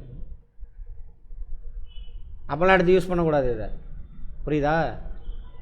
எப்போ யூஸ் பண்ணால் ஃப்யூச்சரில் லாஸ் ஆகிரும், அப்போ மட்டும்தான் எடுத்து யூஸ் பண்ணணும். நமக்கு தான் இருக்குல்ல ரிசர்வ் ஃபண்டு, அதை எடுத்து என்ன பண்ணலாம், கடன் அவனுக்கு கொடுக்கணும்ல, பிஎஸ்சிஎஸ் கடன் தானே கொடுக்கணும். சரி அதை கொடுக்கலாம் அப்படின்லாம் கொடுக்கக்கூடாது, தொடவே கூடாது. முதல்ல எப்போ தொடணும், ஃப்யூச்சரில் லாஸ் ஆகிடுச்சு, நெட் ப்ராஃபிட் வரல, லாஸ்ட்டில் போயிட்டுருக்கு, அப்போ மட்டும்தான் எடுத்து யூஸ் பண்ணணும். புரிஞ்சுதா பாயிண்ட்டு? கேட்பாங்க, அதெல்லாம் கான்செப்டில் கேட்கும்போது இதெல்லாம் கேட்பாங்க.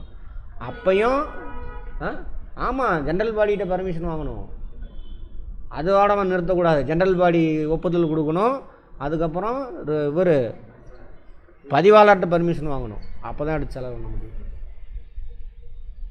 அது இல்லாமல் வேறு டைமில் எடுத்து செலவு பண்ணலாம். எப்போனா அளவுக்கு அதிகமாக ரிசர்வ் ஃபண்டு குமிஞ்சிருச்சுன்னு வச்சுக்கோங்க. நம்ம இப்போ ஃபார் எக்ஸாம்பிள் நம்ம சங்கத்தோட டிரான்சாக்ஷனு 1 crore தான், ரொம்ப வருஷமாக லாபத்திலே இயங்கிட்டே இருக்குது. வருஷத்துக்கு டர்னோவரே 1 crore, சும்மா எக்ஸாம்பிளுக்கு சொல்கிறேன். லாபத்தில் இயங்கிட்டு இருக்குது. சரியா? அது சேர்த்து ரொம்ப வருஷமாக இருக்குது. சேர்த்து வச்சு அது ஒரு 10 கோடி ரூபா சேர்ந்துருச்சு பணம். வருஷ டிரான்சாக்ஷனே 1 கோடி தான், 10 கோடியாக ரிசர்வ் ஃபண்டில் மட்டும் கிடக்குது. சும்மா தண்டத்துக்கு தானே இருக்குது. அப்போ என்ன பண்ணலாம்? அதை இதே மாதிரி தீர்மானம் பேரவையில் போட்டு பதிவாளர்கிட்ட பர்மிஷன் வாங்கி அதில் இருந்த ஒரு குறிப்பிட்ட தொகையை எடுத்து இன்வெஸ்ட்மெண்ட் பண்ணலாம். அப்போ மட்டும் தான் எடுத்து பயன்படுத்தணும். மற்ற நேரத்தில் என்ன பண்ணக்கூடாது? தொடவே கூடாது. லாஸ் ஆனால் மட்டும்தான் எடுக்கணும். அதான் ரிசர்வ் ஃபண்ட். புரிஞ்சதா? ரிசர்வ் சேம் காப்பு நிதி. பார்த்துங்க, காப்பு வாரத்திலே இருந்திருக்கு பாருங்கள்.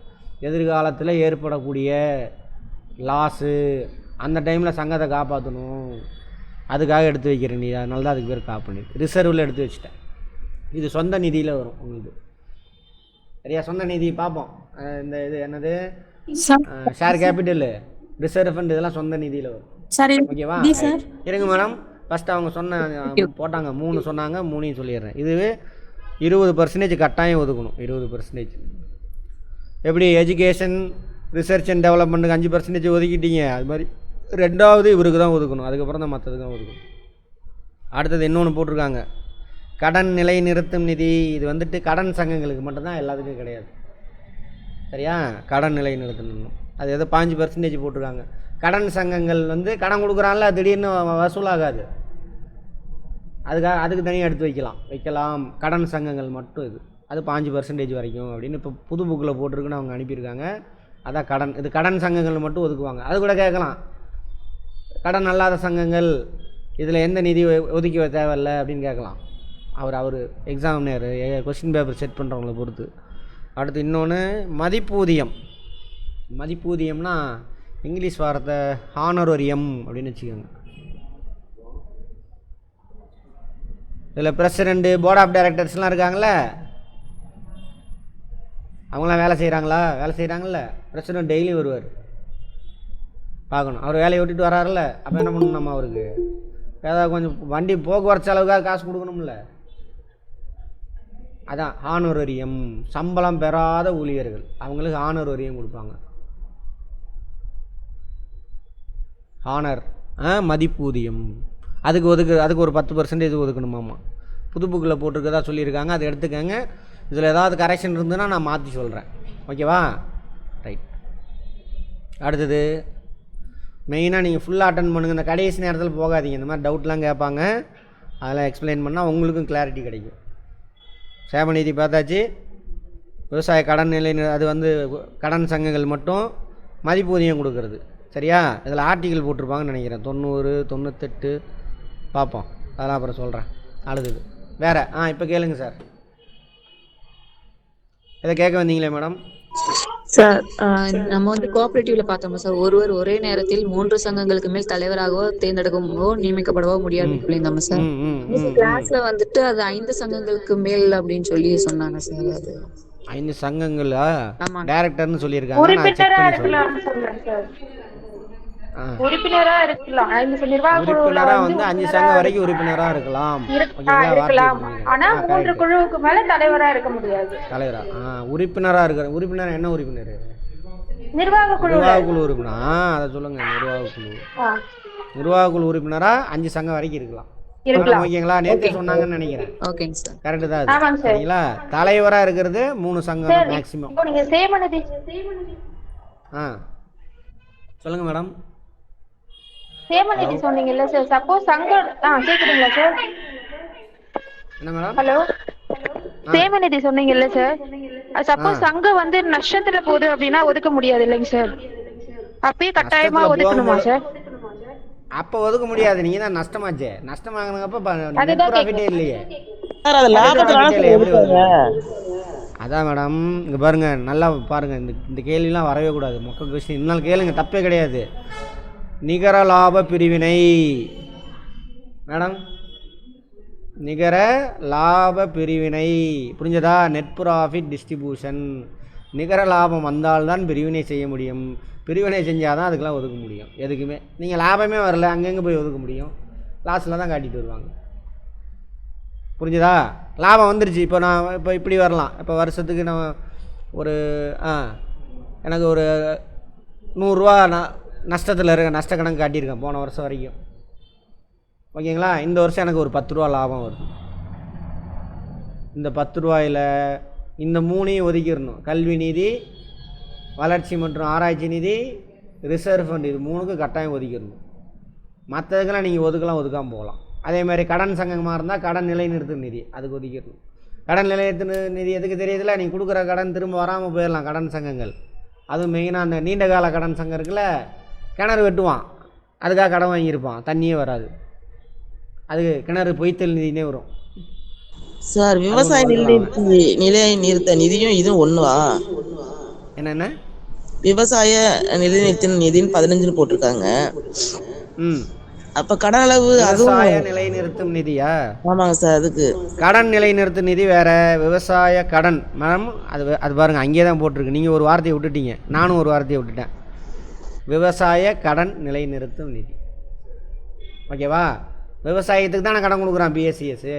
மெயினாக நீண்ட கால கடன் யார்? பிரதம வேளாண் மற்றும் ஊரக வளர்ச்சி வங்கி. அந்த கொடுத்த கடன் வராமல் போயிடும், அதான் விவசாய கடன் நிலைநிறுத்தும் நிதி.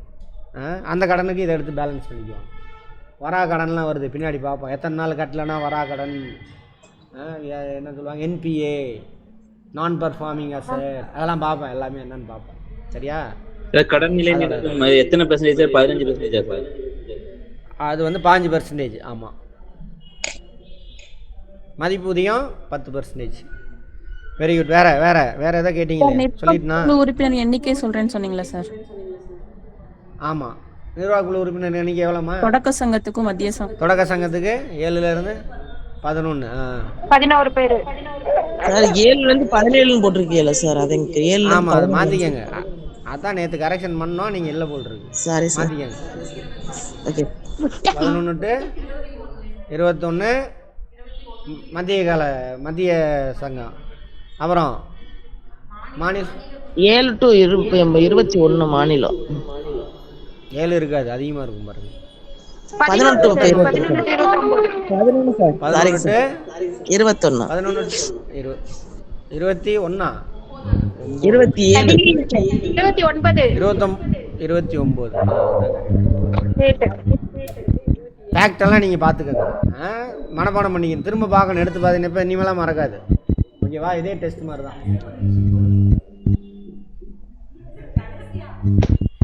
இதான் வீடியோ இருக்குது, ரிவிஷன் பண்ணிக்கோங்க. நீங்கள் 5 தரம் பண்ணுங்க ஒரு நாளைக்கு. யார் வேணாம் அடி அப்பா டெஸ்ட் வைக்கிறவங்களாம் அப்போ வேணால் ரிவிஷன் நடக்கும்.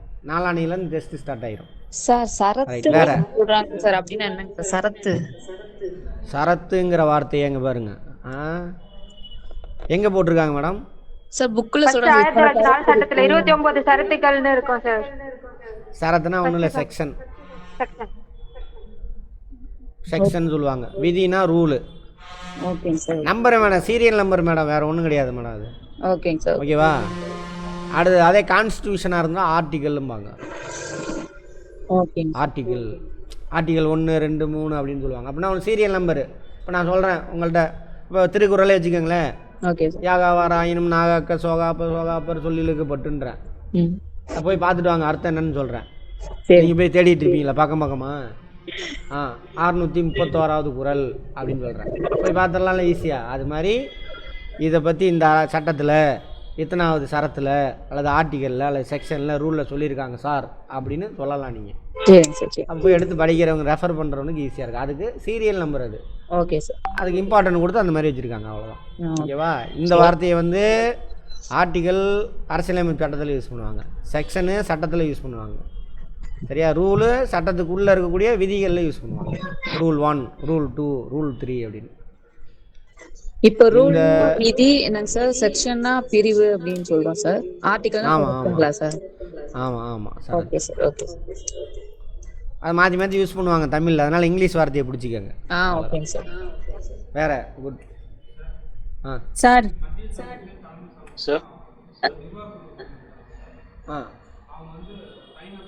சார் கேக்குதுங்களா? நம்பர் தான் சங்கத்துக்காக சார்பில் ரெப்ரசன்ட் பண்ணுவாங்க. Hello sir. Very good. இருங்க வரேன். இங்கே ஒரு கேள்வி கேட்டிருக்காரு ஃபஸ்ட்டு. இப்போது மத்திய சங்கம், மாநில சங்கம், இங்கே போடா நிர்வாக குழு உறுப்பினர் தனி நம்பர் தானே. அவங்க யாருன்னு கேட்குறாங்க. அவங்களுக்கு ஓட்டு போடுறது யாருன்னு கேட்குறாங்க. ஒன்றும் கிடையாது, தனி நம்பர் தான். புரிஞ்சுதா? இந்த மத்திய சங்கத்தை உருவாக்குனது யார்? தொடக்க வேளாண்மை கூட்டுறவு சங்கம். அந்த தொடக்க வேளாண்மை கூட்டுறவு சங்கத்தில் தலைவராக இருக்கிறவர் தான் அங்கே போவார். நம்ம சங்கத்து சார்பில் அவர் பேர் கிடையாது. சரியா? இப்போ கண்ணங்குறிச்சி தொடக்க வேளாண்மை கூட்டுறவு சங்கம், அங்கேருந்து போகிறீங்க, பார்த்திபன் போகிறார் தலைவர், நீங்கள் போய் ரெப்ரசன்ட் பண்ணுவீங்க. பார்த்திபனுக்கு அங்கே ரெப்ரசன்டேஷன் கிடையாது. நீங்கள் யார் சார்பில் போய் ரெப்ரசன்ட் பண்ணுறீங்க? கண்ணங்குறிச்சி தொடக்க வேளாண்மை கூட்டுறவு சங்கம். அந்த தலைவர்கள் எல்லோரும் தான் ஓட்டு போட்டு கூட்டுறவு அந்த போர்ட் ஆஃப் டைரக்டர்ஸை தேர்ந்தெடுப்பாங்க. அதேமாதிரி இங்கே மாவட்ட கூட்டுறவு சங்கம் இருக்காங்கள்ல, அவங்களோட தலைவர்கள் அங்கே போவாங்க. அவங்க ஓட்டு போட்டு ஒருத்தாங்க. அதனால தான் 3 பேர் குறைஞ்சபட்சம், அதிகபட்சமாக 3 சங்கத்தில் தலைவராக இருக்கலாம். இங்கே உள்ளவன் தான் அங்கேயும் தலைவராக இருப்பான், அங்கே உள்ளவன் யாராவது ஒருத்தன் தான் இங்கே தலைவராக இருப்பான். Very good. இப்போ கேளுங்க ஆன்லைனில். சார் அதான் கேள்வி கேட்குறீங்க, அதெல்லாம் அங்கேயே கேட்டுருக்கணும் படிக்கிறப்ப. சார் நேற்று கிளாஸ் லிங்க் எனக்கு வரல சார். அப்படியா? இன்னைக்கு வந்துருச்சா? இன்னைக்கு அட்டன் பண்ணிருக்கேன் சார். இன்னையிலேருந்து லிங்க். சரி. நேற்று அந்த கிளாஸை நான் அந்த யூடியூப்பில் போட்டிருக்கேன், எல்லாத்தையும் போட்டுறேன். இன்றைக்கி ஒரு நாள் பொறுத்துக்கங்க, ஒரு முக்கியமான வேலை போயிட்டே இருக்குது. அது இல்லை சார், என்ன அதனால தான் டிலே ஆகுது, எதுவும் அப்டேட் பண்ண முடியும். என்ன டாபிக்? அந்த கிளாஸை பார்த்துக்கங்க. அந்த கிளாஸ் பார்த்துக்கங்க. இல்லை என்ன டாபிக்? நேற்று கோஆப்ரேட்டிவ் சம்மந்தமாக எடுத்தோம், அதில் தான் டவுட்டு கேட்டுட்ருக்காங்க. சரி, ஓகே சார். ஓகே, வேற இல்லையா? சார் கூட்டுறவு பராமரிக்கும் புத்தகங்கள் இருக்குல்ல சார், விதி 20. ஆமாம், சில புத்தகங்கள் சொன்னீங்களா சார், அது எவ்வளோ நாள் பராமரிக்கணும்னு சொல்லலையே சார். எனக்கு எவ்வளோ நாள்லாம் கிடையாது, அது லைஃப் லாங்காக பராமரிக்கணும். இப்போ இப்போ இன்ஸ்பெக்ஷன் வராங்கன்னு வச்சுக்கோங்க. Okay sir. பதிவாளர் வராருன்னா அதெல்லாம் இருக்கணும், இல்லைன்னா அவ்வளோதான். அதுக்கு தான் சட்டம்னா என்ன பண்ணணும், கட்டாயம் எல்லோரும் ஃபாலோ பண்ணணும். சரியா? என்னது எவ்வளோ நாள்னா என்ன? ஓட்டு சீட்டாது, ஓட்டு சீட்டு தான் தேவையில்லை, ஒருத்தர் நாள் வச்சு தூக்கி போட்டுடலாம். அதெல்லாம் கம்பல்சரி மெயின்டைன் பண்ணணும். சரியா? ஒரு சில 6 months அந்த மாதிரி பராமரிக்கணும்னு சொல்றாங்களா சார், அந்த கேட்குறேன். எங்க மேடம், என்ன மாதிரி இது சொல்லுங்க. இல்ல சார், ஓல்டு கொஸ்டின் படிச்சதுல பார்த்தேன். இது அது ஒன்றும் கிடையாது, இந்த இதுவாக இருக்கும், அந்த ரெசிப்ட் அதெல்லாம் இருக்குல்ல. ஆமா சார். ஃபினான்ஷியல் இயர் முடிஞ்சிருக்கும், ஃபினான்ஷியல் முடிஞ்சு அப்புறம் ஆடிட்டிங் முடிஞ்சு கொஞ்ச நாளைக்கு ஏதாவது தப்பு கிப்பு நடந்தா அது மாதிரி வச்சிருப்பாங்க. Okay sir. ஓகே, இதெல்லாம் பெர்மனன்ட் புத்தகம்லாம் நீங்க மெயின்டைன் பண்ணணும். 3 வருஷம் பேரேட் 5 வருஷம் அந்த மாதிரி இருக்குங்க சார். ஆமா, அதெல்லாம் ஓகே. மற்றபடி அந்த இதெல்லாம் வந்துட்டு அது இப்போ டைம் கொடுத்துருக்காங்க, அதையும் அப்டேட் பண்ணுறேன். விடுங்க. ஓகே சார், பார்த்து. வேற அவ்வளோதானா? குட், பார்க்கலாம்.